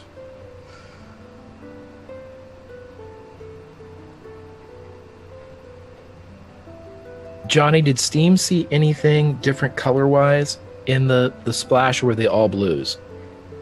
No, they were all subtle changes. They were all subtle shades and different colors of, there wasn't like anything like a strong contrast of like red or purple or white or golden or any of that. But these were like variations of blue. One was a deep sort of a deep sea kind of a blue. Others were like a sky blue or even sort of like a baby blue kind of a thing. And when the color finally settles, it is the normal shade of blue that you see, but it's almost like you see not splotches. It's not as strong of a contrast. There are more subtle variations such that the shade just kind of changes slightly. And as you're watching this, as it's the shape itself, as the eyes change, the physical eyes change, and the shade on the face changes slightly, right? And that to match, to match that there is a difference. The deeper blue always comes off as more emotional. The lighter blue always comes off as more reserved and come back, in respect to the emotional, response that you're getting. And you're sort of looking at this just something you've never seen before, as the brown eyes fixate on OC, and she says, "Why am I back?" Because I had lost you once, and it was my fault. All of it. You don't remember me, do you? I've never seen you before in my life. Do me a favor. You don't know me, but grant me this one thing. Close your eyes, look anywhere else, and listen. When you say that, the eyes change to blue. Leave her alone. You need to leave her alone. Steam pulls up beside OC. She is in there. I know she is. She is not alone. I can hear you. Just because we're here. We're here to protect her. As are we. The shade changes to hazel. Do you recall? I don't think you want this. I don't think you want us here. But we can't go anywhere. Shift to blue. You need to let us go. You need to let her go. She's struggling. She doesn't know who you are. We do. You need to let her go. Then you know I can't do that. Hands go into fists. Steam steps forward. We're willing to fight. As are we, but on the same side. We all have a part to play. You must protect her. We need you. All of you. There is no fight here. We were told that you would come for her. And the person begins to shift the chair back. As the eyes go hazel. The sisters are dead. The hands just... We aren't supposed to fight. But you can't take her back forcefully. And I don't the person want to. pushes the chair back more. And slowly begins to rise, still marveling at the physical form. And for a second, the chef changes back to brown. They're telling me I have to leave you. Do you remember me? She looks over at Steam. I have memories of you. But they're confused. Do you remember me causing you pain? Do you remember me hurting you? Do you remember me causing you an emotion that is negative? Blue, immediately, hands starting to reach out for your neck. You leave her alone, and she's just grabbing for your neck. He doesn't fight at all. She's struggling, trying to move you as... We are on the same side. You have to let her go. She is. I need her back. Give her 10 seconds. My friend has something to say to her. That is all we ask. The eyes go brown. Do you remember my words? You see my face. Do you remember those words all those years ago? From that poor young woman. I have an old presence. I don't... The day you left with Chaos. The woman you met. I left many times with Chaos. The last time. The last time I was in Imperial City.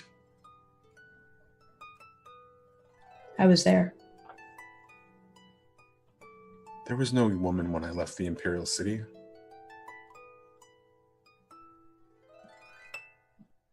She doesn't remember me then either, and she looks to Steam. Tell her the words. They couldn't have taken the words that they don't know.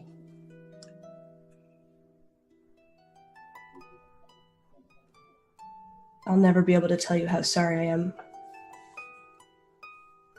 I've tried all these years. We've spent so much time together, and I still can't apologize for it. Not properly, anyway. I was to be your sword, and I have failed you. I am sorry, not really, Cat. The eyes begin to change, and then they don't.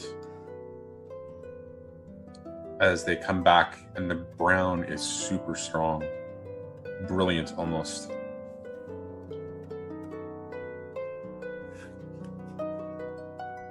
As she looks down and takes a heavy breath. It was a Dwashed. It wasn't the Imperial City. That was 226 years ago. How are you there? You're not spirit. Anything is possible when you care enough. I would go anywhere, anytime, if it meant fixing this. I'm not broken. I don't remember, but I am not broken. Why would you think I'm broken? These people sent to protect you were sent by the people who used you. They're gone now. They used me. Or tried to.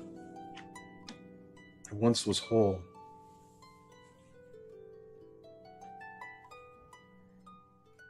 You can be again.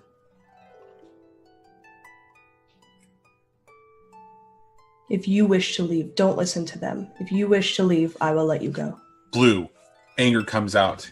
You're the one who sent her there. You're the one who put her in that building. You're the one who allowed her to blow the body up. You're the one who made her vulnerable. Why would we let her do anything with you? We owe our existence to her now. Hazel. Because it's her choice. Not yours.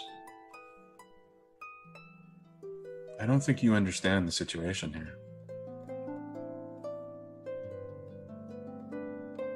The person, the thing, the spirit, the ghost, the presence that you knew is not the same. Just because you don't remember me doesn't mean you're not the same. I don't think you know who you're talking to. Blue. Of course she doesn't. Hazel. You cannot continue to use your anger, Mary. She does not understand. She looks to Steam.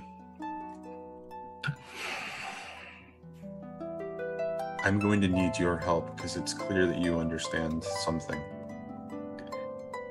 I've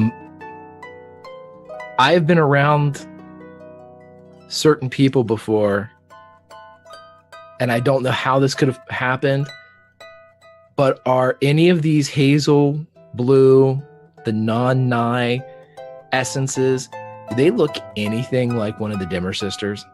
No. Okay. No. Would I recognize them from my vision? You would. Yep. But not all of them. Only one of them, Mary. The blue-eyed one. Mm-hmm. The hazel one strikes you as a male, actually. The hazel one looking from Steam back to OC.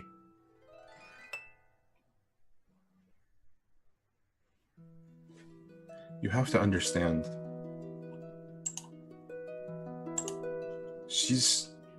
Whoever she was when she was with you is not who she is now. Not because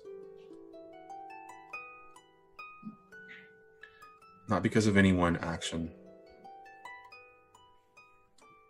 You can't just fix this. We're all in here with her now. Then, as a group, ask yourselves this question. If you wish to protect her, if she is as different now as you claim her to be, ask her this question and you all chime in. Does she stand with or against chaos?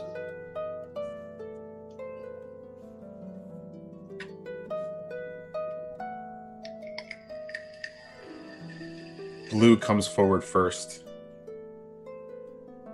No. Green next. No. Hazel. That's complicated. No, it's not. Brown. I would not be here if it was not for chaos. No, you wouldn't. You would not be here I would if not for chaos. be. And for the first time, she looks at you with those brown eyes burning with anger. I would not be here. I would not be suffering.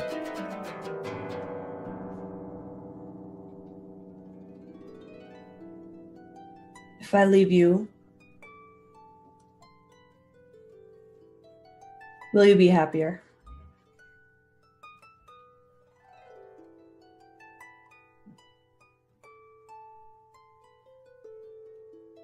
I don't know what happiness is. But you did. I don't remember. I smell you. I see you. There's something about you. I know that I've been one with you. But I don't remember you. And that scares me. I will leave you if you do one thing for me.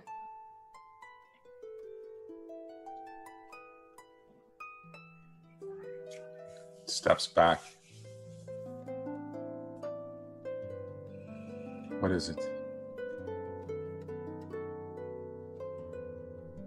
Be a part of me for just a moment.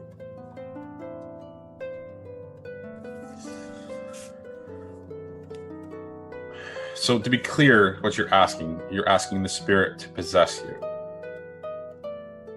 Okay. This is going to require another fortune.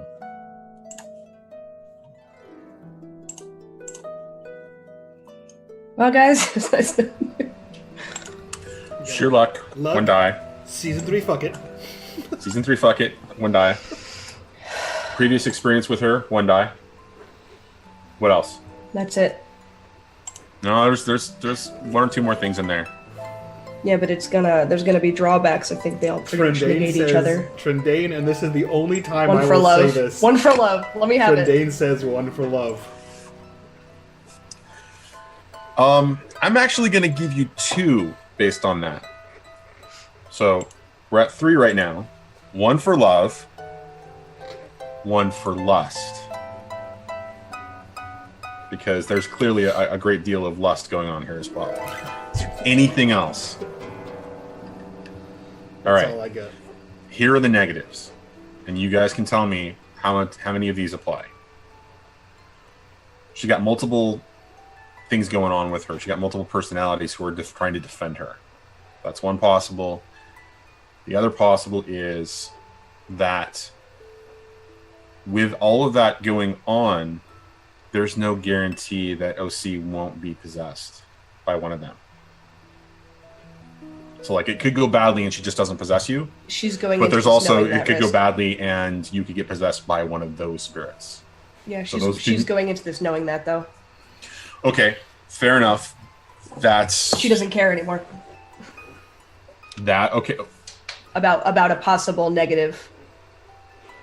all right. Because you don't care, though, I still think that applies as at least. Yeah, I one don't negative. think your lack of give a fuck. No, I'm not makes saying it doesn't count as one. I'm just saying that's like Yeah. narratively, like she's not going to resist this. Yeah, I think. So I wouldn't add an extra saying she's going to resist of a negative. Like you can add that one, but like I wouldn't.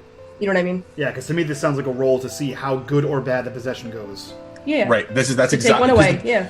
Because the possession is going to happen, right? You're allowing it to happen. You are accepting that Nye is going. The conglomeration of Nye is going to join you, right? This is really about the positive or negative aspects. All right. So Not 4. incorporated. Would you call it the cacophony? How do you kick someone who's hosting the call from the call? Yeah.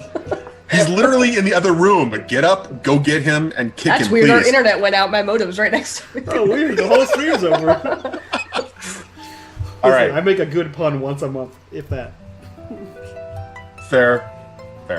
All right, so that's 4. Is there anything else that you guys can think of as a negative? Because there's a couple other things that I'm not throwing out here. I don't want to seem like I'm No, go being too ahead. brutal. I mean, No, I want the rest of the table to kind of participate in this one. we don't know how Steam's gonna react, and he's there. I think Steam is being supportive in this particular case. I don't think that. I think he knows exactly what you're trying to do. Right?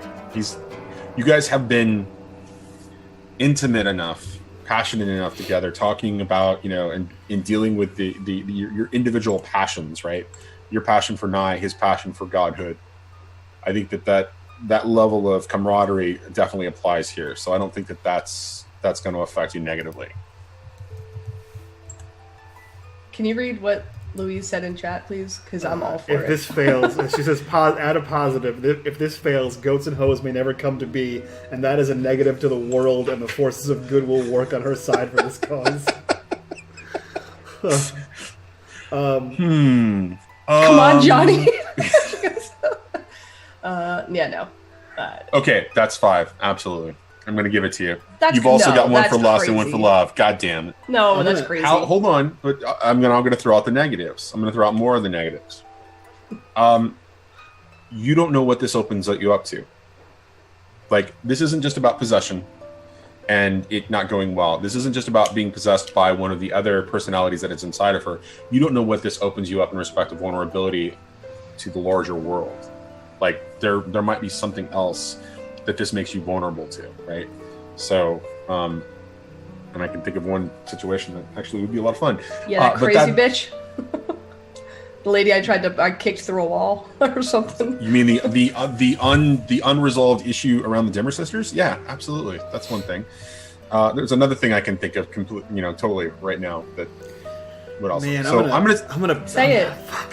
I'm gonna throw a negative out there. I want to at Go least ahead. hear it though. Nyx is on the boat still, and he has 2 giant tears in the veil following him around. Okay. No one has any idea how that affects things positively or negatively, but I'm sure it can't be great. Well, actually, you were told that it was bad, and I was there when you were told he it was was told bad. it was not good. Yeah, And I then was there for that. he made a small one, and then he made a huge one. Okay, so that sounds like a negative. So that's 3.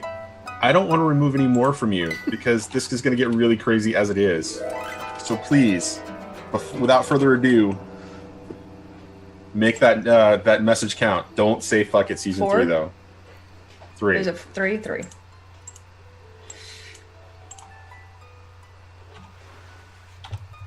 Give me a sec. I get a second. All right. Well, while you're doing this, does anybody have any effects that they want to describe if it goes negatively? If you can think of anything, I might hand the table over to somebody else because I don't want to be the only guy that's mean here if it's a bad thing. No, it's just you. Thanks, Mike. Really appreciate that. I'm here to help, buddy. Goddamn fuckhead. You get to DM, you get to be the bad guy. Steam does get out his Spirit Bane necklace kind of a little bit. Well, I love the fact that you guys are doing this without a fucking whisper around. Oh, who needs a whisper? Fuck them. With a 5. Okay. Describe to me what it's like when Nye would possess you previously. So she's only ever tried once. And as we established, was it 2 weeks ago? Yes. No, wait a minute. You've let her into you. You've let her in. You've let her possess. Oh, okay. Hold on. The one time with the cop. The cops. The blue coat. Right. So you have done that previously, right? So what is that experience like? That time that it happened, it was during because we did a downtime and immediately went into the score, or into me getting arrested. Mm-hmm. And it was intimate, and it was, the kinetic, when you see the sparks flying between as you pull them and push them and pull them, it's that. So as you get closer, it starts to magnetize, and she starts to be pulled, drawn into me. And this time she's not hesitant at all. OC is just, this is her last chance. And with Nye being, it's different because there's so many other spirits there, and it almost feels more forced in a way. So it's intimate but terrifying, I guess, in a way. The uncertainty. So as she begins to merge with you, there is this emotional uncertainty that you feel that is the strongest presence. But along with that comes a furious expression of anger, another of mild, if almost, I want to say, non-emotional curiosity. Like, oh, this is interesting. But not really more than, oh, this is interesting. And a last part, which feels a little bit like a sense of adventure. And so as these all play across you, there is, again, this sense of recognition coming from the strongest presence. And it is elation and a little bit of sadness as you hear this conversation, and it is a cacophony in your head. There is a sheer amount of conflict. No, we shouldn't be doing this. Yes, no, we need to be doing this. We need to give her a chance to heal. No, this is not going to help. This is going to hurt. I mean, it just goes on and on. I mean, it's at breakneck speed, this conversation happening in your head. And after a moment, it hurts so much, it forces you to collapse to your knees. Steam, you're watching this. The young woman collapses as Nye leaves, the Nye presence leaves her body, and she just falls down. And almost immediately you see the conflict in the same shades of blue, but this time stronger. And you can see OC's soul, her spirit, her ghost essence, merging in sort of conflict, and at the same time kind of shimmering with all of this. And then she collapses to her knees as this just insanity is going on in OC's head. And for a moment, just for a moment, you feel a sense of recognition. And that moment feels like a tenderness as they're all violently pulled out of you. And they settle back into the spirit of the girl. And she shakes her head and she wakes up.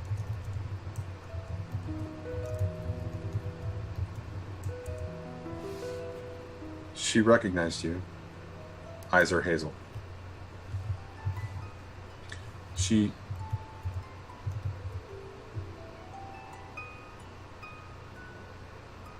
doesn't understand yet.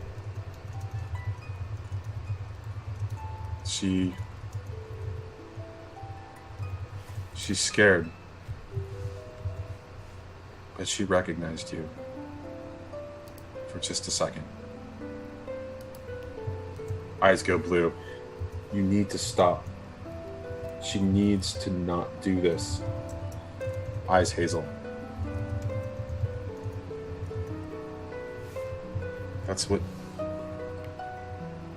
This is what love is supposed to feel like. Eyes of blue. This isn't love, this is pain. Eyes of hazel. I'm sorry that you never knew love, Mary. Eyes go brown.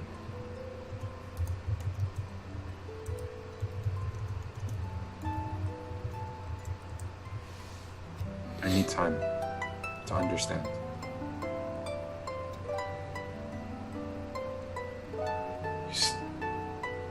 You said you once protected me? More than once. And you would have done for me. Whether I deserved it or not is a different matter entirely.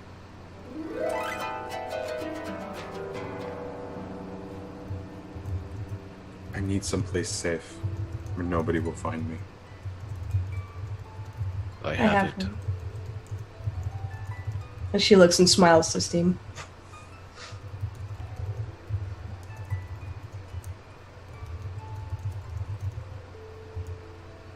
Blue. If this goes badly, we will hurt you. If this goes badly, you won't have to. Brown.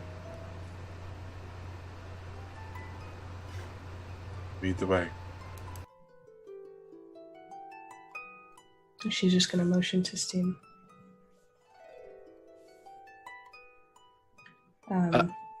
Steam will walk up. Yeah, Steam will walk up real quick to Nye, and he'll say, Can I speak with Mary?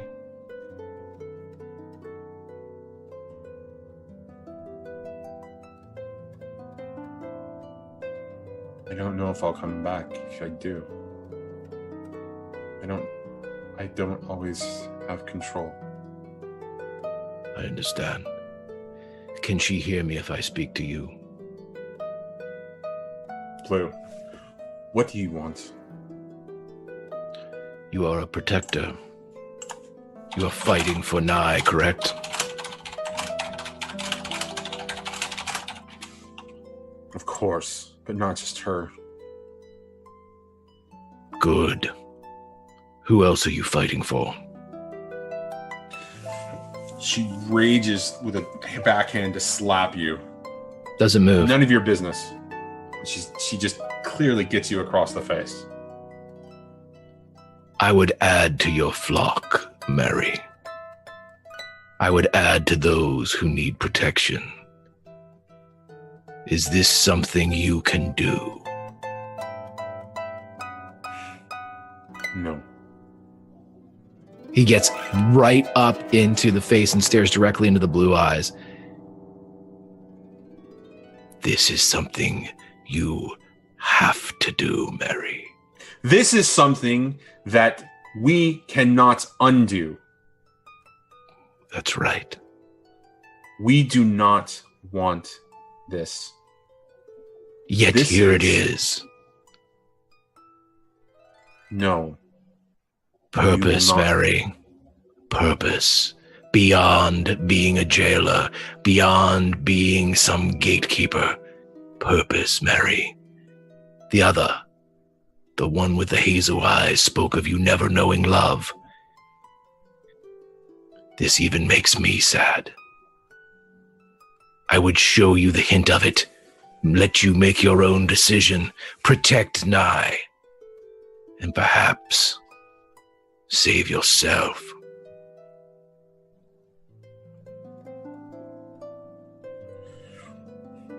The eyes are beginning to fade slowly. Blue to hazel. We can't change this. I'm not asking you to. But we don't Protect. want this. The eyes fade completely to hazel. What are you offering? What only a god can. Redemption. I have no need for redemption. I'm dead. Allow me to change your mind. He takes him to the crow's nest. So before that scene ends on the barge, as you begin to escort her out, OCC's off to the side in a doorway, the old woman,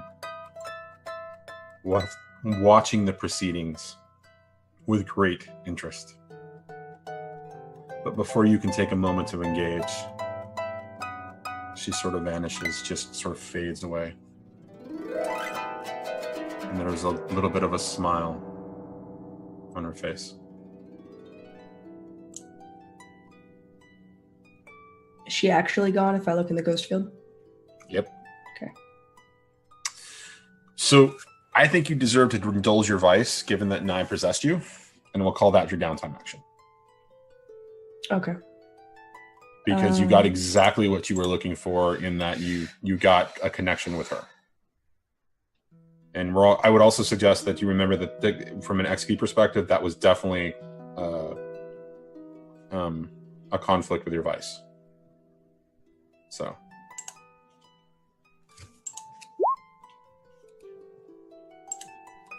Boy, did I need more than that. Yeah, that didn't quite work for you. So that's your first downtime action. What do you want to do with your second? I'll let you suck my eyes later.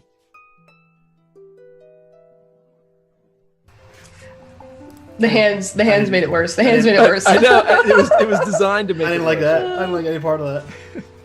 I am going to, when, like, I know how to, like, I'm assuming I know how to, like, call on some of the kids, like, go to the bottom and be like, get them, and they'll bring the kids out, and I can train with them. Not so I'm anywhere near Nye, but just, I could, like, they go to the barge or whatever, and I train with them.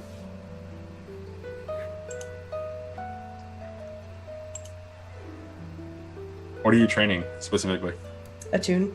Okay. All right. Do you want to spend coin or rep for a third downtime action? I'm going to spend 1 coin and also train again in, hold on, sorry. Command. Okay. Sweet. And you want to do anything else? Nope. Thank you. All right. Let's go with Bowerstone. What's your downtime actions? Okay, so the first one I'm going to do is Indulge Vice. Nice, quick and simple one there. By the way, so since this is they're out of essentially game action, or sorry, out of the score, eventually that transpouter is going to wear off. That's Just the so you thing know. that's coming up. That's Yes. the thing that's... Yeah. So 4, Okay. which is cool. As he slams down the wine bottle onto the desk, panting and coming to his normal state, he begins to hear the same whispers, Raymond, Raymond, Raymond. and the wailings and the cryings of the baby. And he just looks into the mirror, deep into his eyes. But his reflection smiles back at him, and it makes him startle.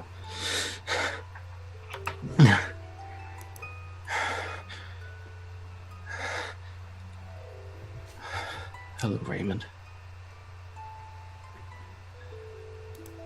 As his reflection just keeps smiling back at him. Hi. Remember what you did?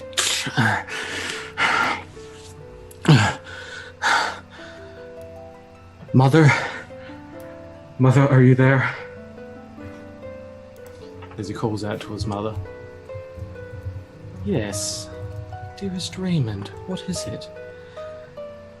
You said I wasn't the last Bowerstone. What were you on about?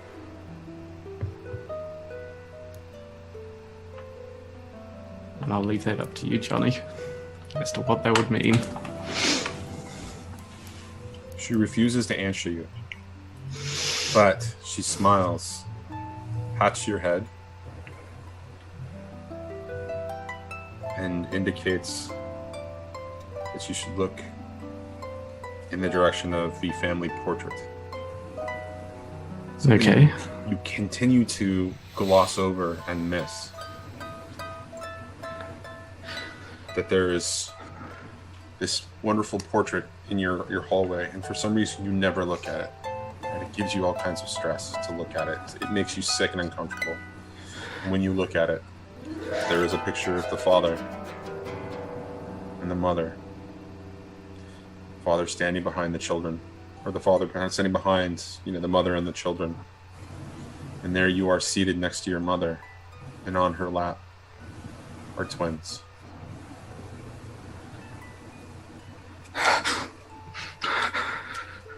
Twins. No. No, just...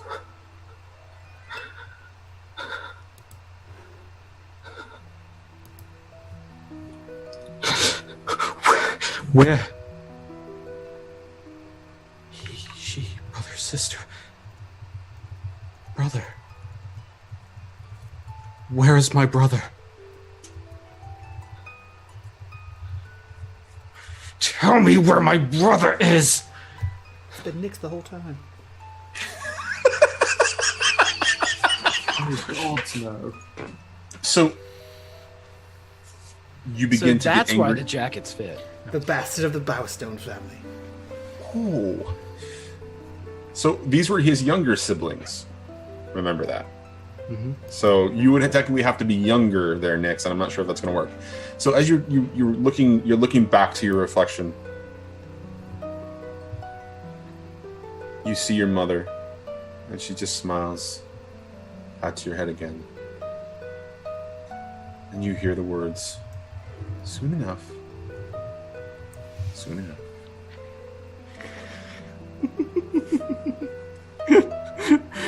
Oh, Mother. I remember so much. The mask. My mask. As he looks over to his original Bowerstone mask. My mask.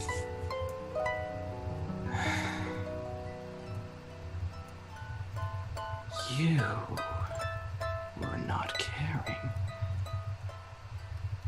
You weren't a mother to me. Nor was he a father to me. I'm going to tell you something right now. OC, Steam, and Nyx have protected me more than you ever fucking did. And I have been constructing weapons for the ghost field so that I can take you all down. If you don't want that, tell me where my brother is. So just in the reflection of the mirror, you can see the portrait in the background. And there is a subtle shift in your perception of it. as two brothers become one. And all you can see is the one baby again. Starts placing his hand on the portrait. Where'd it go? Where'd he go?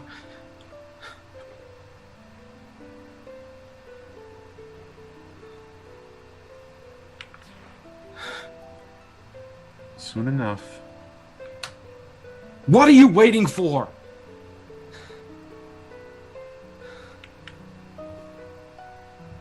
What do I need to fulfill? Raymond, I'll let your father talk about this with you. Now go to your room.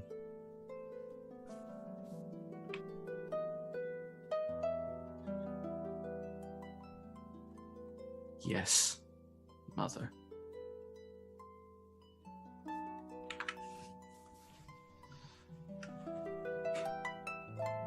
And that's your first downtime action. Yeah. What are you going to do with your second? So the second will be completing the Bowmore family clock.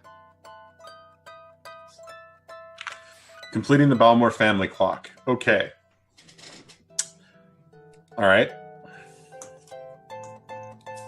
So the last information that we got from them was that the Bowmore's assets and housings are looked after by the lawyers and solicitors, and they have connections to the North Hook company. Mm-hmm. That is correct. And in fact, your father worked for the North Hook company. And that was part of the reason why he was murdered. You son of a bitch.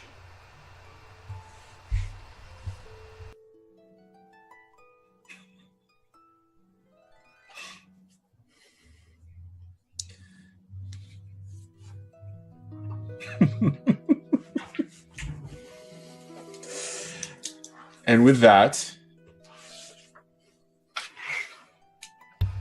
you get a letter from one of your lawyers recommending that you contact him at your earliest convenience, one of your solicitors. And that is the end of that long-term project. And no, I'm not going to spend a coin because I'm traumatized enough. Thank you very much. Well, good old Steam, old buddy, old pal. I can't follow that. That's fucking crazy. Jesus. Oh, come on. This will be easy for you. Season 3, the end. Of the beginning. Right. Of the middle. Right. Okay, as my downtime action, I already did the Vice. So what I would like to do for my other downtime action is he's going to take the Nye conglomerate to the Crow's Nest. Mm-hmm. And in doing so, this is going to hopefully be, well, no matter what happens, this is going to be the completion of the Cultivating the Brood clock. Okay. So let's talk about the cultivation of the brood clock. What does that mean when you decide to do that? What is that final action going to be that you're going to try to get a 6 on? Well, the 15 Taikarosi orphans that I have been training with both myself and OC, as well as what's his name? Hollis? Who's the crow guy? I forget. The guy who's a Taikarosi I beat to a pulp.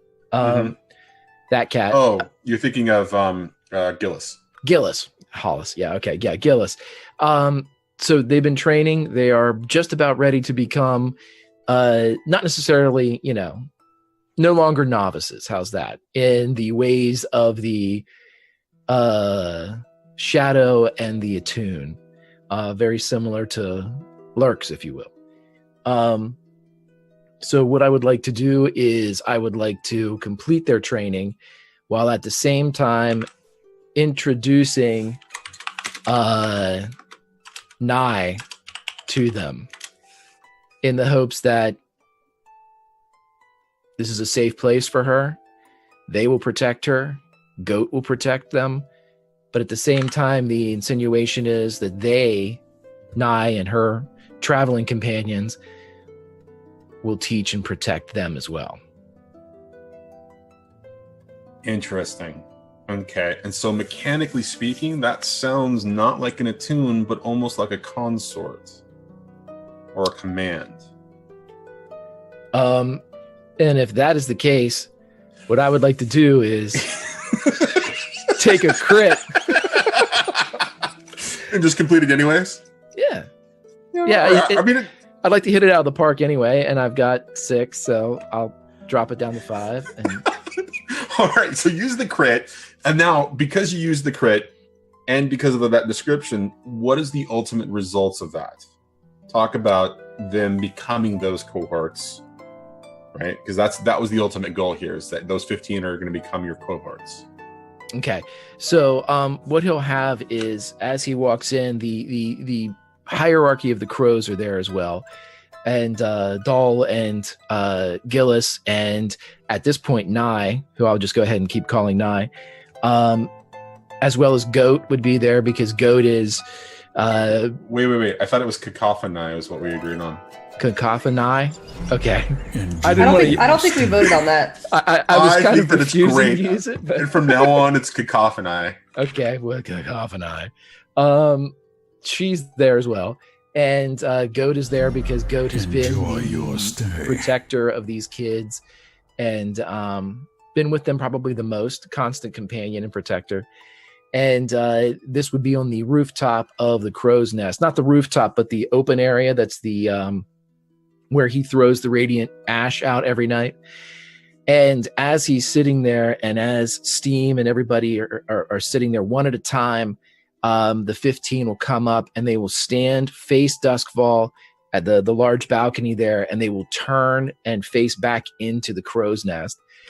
And as they're standing there, one by one, they will slip, maybe briefly, maybe for an extended period of time, considering their different ages and prowess, but you'll see them slip into the ghost field. Mm-hmm. And as they kind of shift into the ghost field and come back out, they kind of go down almost like a wave, and they come back up. And as soon as they've all kind of passed through this wave, there's no words, there's no spoken ceremony or pomp or circumstance. Steam just nods, and each of them, one at a time, takes a hood and pulls it up over their eyes until there are 15 dark hooded figures standing in front of him. And he smiles, reaches down, pats Goat on the head, looks at the others, looks specifically at Nye, waits for the eyes to turn blue, and says, "Redemption."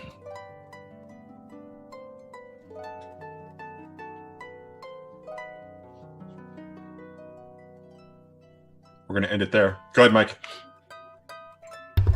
So while that was going on, first of all, we got a 10,000 bit donation from Al. Thank you so much for that. There's something really cool coming after Johnny. I'm going to work with you on that after the stream. But we also just got a massive, girthy overload of a raid from McLoken. Thank you guys if you're jumping over here from McLoken's stream. I know he was just streaming some D&D. We're playing Blades in the Dark. This is primarily a D&D stream. I had the pleasure of playing with McLoken at TwitchCon. It was a blast. Thank you guys for coming over here. Thank you for all the guys that have followed. And sit tight because we're wrapping up the episode. We're going to pass this girthy raid on to someone else. But this is season 3 of a massive arc of Blades in the Dark. I'm a poet. I didn't know it. No, I know it. I know it. Yeah, that's it. Back to you. Okay. So,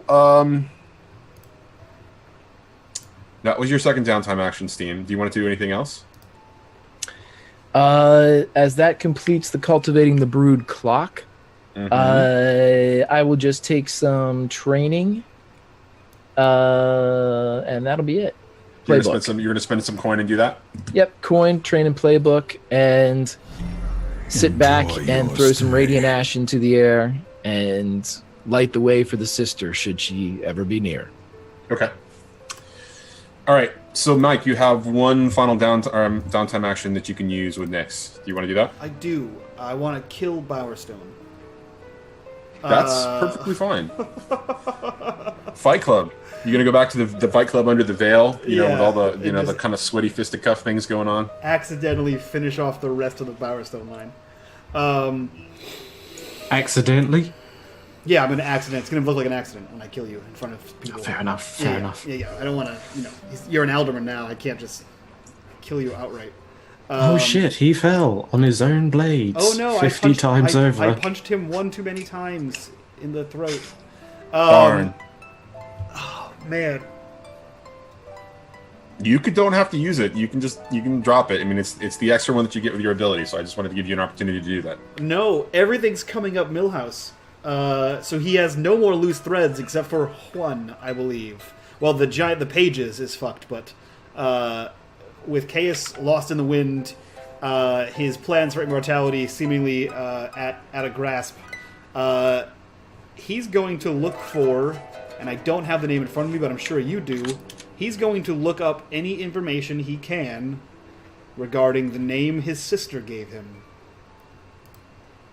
So, I just thought, you brought up Chaos and, the pages and, Chaos being in the one. I just wanted to remind you guys, there was something pretty nice on that table, that desk that he was sitting in front of him that you guys completely ignored. I'm just going to flashback.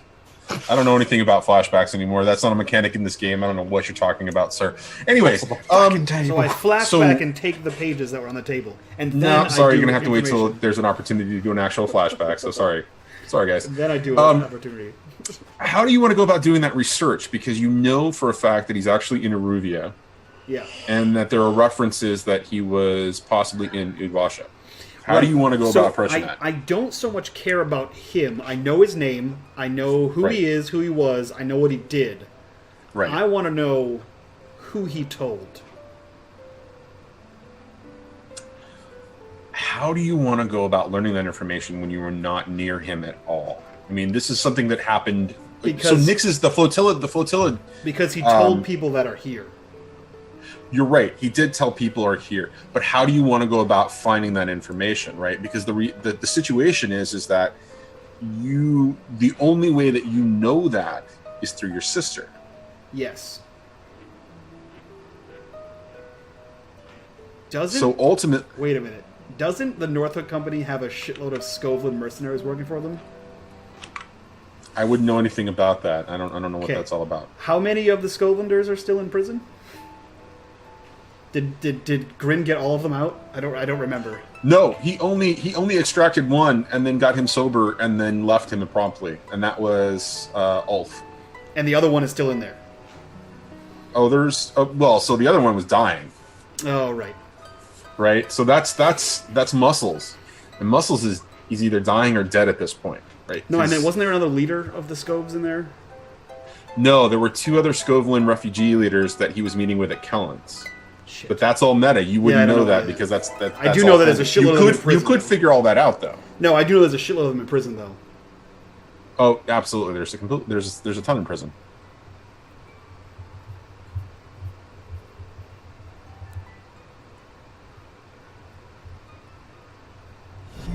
Go ahead. Enjoy your stay. Do it. Go to prison. Man, I don't have a speech prepared for this one. Shit.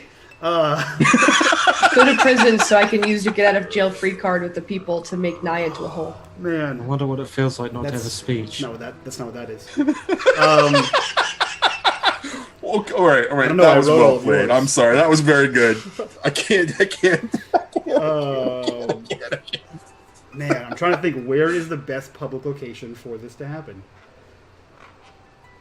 Outside of Beverly whatever's house. No. All right. So before you decide to make this actually happen, let's talk about what you're intending to do here. Yeah. Because there's a couple of factors that are going to come into play depending upon how you do this, right? Because you need to think this out in the open. Because if you're going to come out and try to go to jail, and you're going to do it as Nyx has been publicly seen with Alderman Bowerstone a lot. Mm-hmm. That will have an impact there. I just want you to be aware of that. That's going to have a significant impact on that situation. It's also going to have an impact on OC because she's also been seen together with them, right? And I'm not sure that she cares because she'll just murder everybody, right? I mean, that's the MO of OC. But let's not talk about the red sashes, right? Season 3. Listen, they fucking started it. We come back to this every time. They did not start shit. I was trying to be peaceful. You didn't like their deal. What? All right, we can argue all night about who murdered who. Now, with all of that in mind, what would you like to do with your downtime action there, Nix? Man.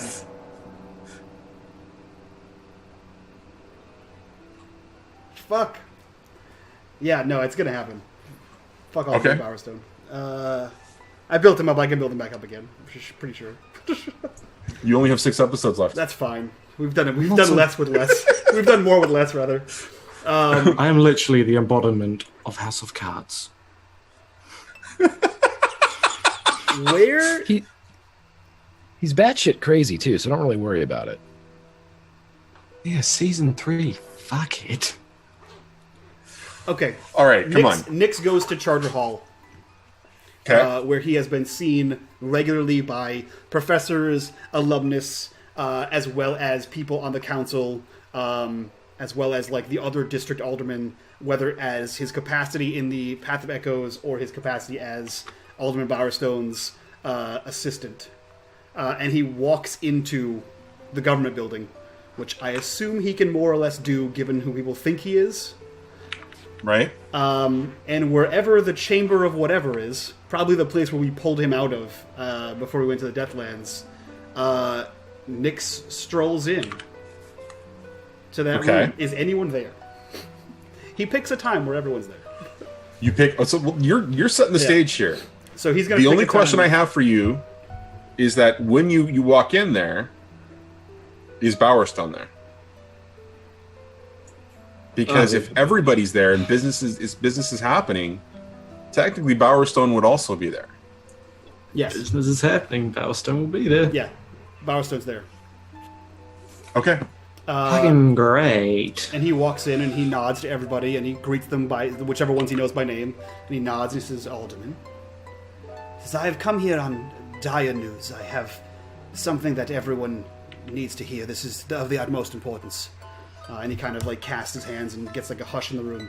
He says, there has been a disturbing amount of activity in and out of Crowsfoot. As you know, Lord Bowerstone campaigned on much of it, and I assisted him in the majority of the campaign. There's been a criminal element afoot there. Several crews have been killed. Several gangs you know well have been murdered. There were explosions. There were just terrible, atrocious acts that happened underneath the alderman's nose without him even having an inkling of what they could be.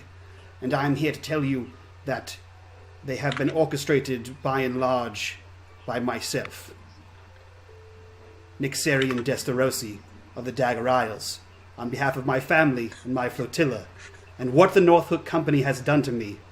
I have destroyed part of your city, and I will come back and destroy all of it and dismantle your North Hook and dismantle your Imperial army from the inside. You may call me the Shroud. And he rises his hands up, puts them behind his head, and then kneels in the center of the courtroom. Stunned silence.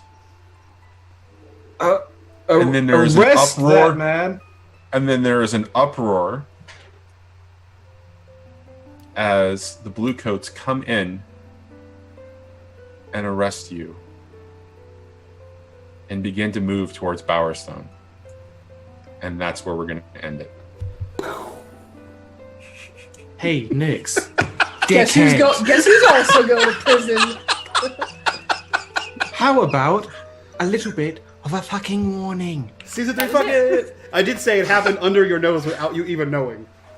Oh, wow, that... Oh, It just shows you were incompetent, not a criminal. It's a difference. oh. We have incompetent Wars just nailed it. that. Yeah, Wars just nailed it. Wars just are the best thing. Yeah. Oh man. So guys, that You didn't even Go ahead. you had fucking God, that was just brilliant. Oh my God. Sorry, I didn't mean to interrupt. That was just brilliant. So that was episode 4, I'm being told, of 6 and 20, The Shroud, season 3. This is the season finale. Hashtag season 3, fuck it. Every episode has been surmounting the last with all kinds of crazy shenanigans. I can't wait to see how this finale wraps up. And before we end the episode, I'm going to officially announce today, because I believe it starts in 1 month, we do have a new game coming up, a new 6 and 20 game. We haven't officially announced what it is. I can't believe you don't talk to us about announcing before you announce. I love fine. you, dude. But oh my God. Yeah, go for it. You didn't play yesterday. We are announcing 6 and 20 Metropolis. It's a new system similar style to this one, but we're flipping it on its head and we're not playing criminals, we're playing the good guys this time. Johnny will be reprising his role as the Master of Ceremonies, as this game calls it. It's going to be really cool. We're going to do it on the same channels, I believe the same time, unless Johnny says otherwise. I think you might be switching to weekend. But it's going to be awesome. So stay tuned. We're going to be dropping artwork, some hints, some cool shit about that. And Johnny, myself, and a few other people are going to be doing the core world building. I'm going to start getting the players involved in some more of the world building. And it's going to be awesome. So first, to give a little ad-lib about that, we'll jump over to our introductions. Johnny, who are you? What are you doing here? What did you think of tonight? And what are your hopes for the next show? My name is Johnny. I'm the GM for 6 and 20. Also run my own channel. We do this Tuesdays, Wednesdays, and Thursdays. We were off last night due to being overwhelmed by the Christmas score shenanigans. So Tuesday nights are the Void, Wednesday nights are here in the Shroud, and Thursday nights over on Not So Speedruns we do a Phantom. And you can find me next over there. What did I think about tonight? I had some unexpected moments as a GM because I thought things were going to go very differently at the beginning. And I also thought things were going to go very differently at the end. I did not think that you guys were going to stab KS. I thought that there was going to be a very different fight, but it was a good way for you guys to extract yourself out of that situation. And then at the end, wasn't expecting it to be such an easy sort of an ending to the Nye situation in some ways, the cacophony, in that that OC was going to hand her over to Steam to take care of. I thought that was really kind of interesting. I thought that she would have been a little bit more, holding on to that situation. So, very, very interested to see how that plays out. What do I think about the next show? I don't want to talk about the next show yet. I'm still stressing about this show. You guys fucking every week I'm always stressing, so thanks. I'm glad. It's good. I'm glad. I'm only going to make it worse for you next season. Speaking of the cacophony and closing some loops, Miss Ninja Ninja, who are you? What are you doing here? And what did you think of tonight's episode? I'm Xmas Ninja. I run a gaming channel, and tonight was awesome. Yeah, I didn't expect to be able to resolve it, or at least half resolve it that easily with the whole Nye thing, but it was better than, having to kill Steam, so, even if it was technically. I still think he technically won. Technically. Not by 6 and 20 rules. Speaking of technically winning and losing and technically being dead or not, Steam, Greg, who are you? What are you doing here? And what did you think of tonight's episode? It was factually and technically a great episode. I enjoyed it. I'm glad we're back. I think everybody had a hell of a twist and a progression narratively. Bowerstone shit was fantastic because that's setting up some crazy shit to end this season and series with. I can't wait to see how that plays out. Had a blast. I liked kind of getting into each of these little aspects of, shirtless training with Nyx and possession and whatnot with OC. Great. I love it. I always have so much fun playing with you guys. Grimjack21502 on Twitch and the Twitters. You can see me here every Wednesday. You can see me on Encounter Roleplay doing tons of Cthulhu shit on Mondays and Wednesdays. You can also see me on my own channel on Sunday nights from 7 to 9 doing additional Cthulhu shit where we are in 1933 punching Nazis and doing Indiana Jones stuff. It's fun. Stop by. That's true. And last and definitely least, I'm coming to get you, Bowerstone. Slade, who are you? What are you doing here? And how do you like to be filleted? Hi, I got screwed and I've got daddy issues. Tonight was fun. Technically, you were working more with your mommy than your daddy tonight? Technically. Anyway. Yeah. So, yeah, Slade, for Quick Dose Gaming, a game master and streamer there on weekdays. If you're looking for some D&D, 8 p.m.s, come and see Shadow of a Tear. And all that goodness. And what do I think about tonight? Oh, Mike, we're going to have words. End the stream so we may have words. All right, guys, we're going to go raid our friends, Save or Dice. Click on that raid, join the thingy, do the things. We'll be back here tomorrow at 7 p.m. for Havoc in the Hinterlands. We'll be back here on Friday with Grim, as well as Miss Ginger Ninja and 2 other faces for our continuation of our Cthulhu game, our one-shot. That'll be at 8 p.m. We'll probably be doing some co-op streaming between myself and Ginge this weekend for New Year's Eve. And on the 27th of January is our charity stream, our 12-hour charity stream, and on the 13th is our 12-hour community night. So definitely mark your calendars, check that shit out. And yeah, from all of us to you guys, bye-bye.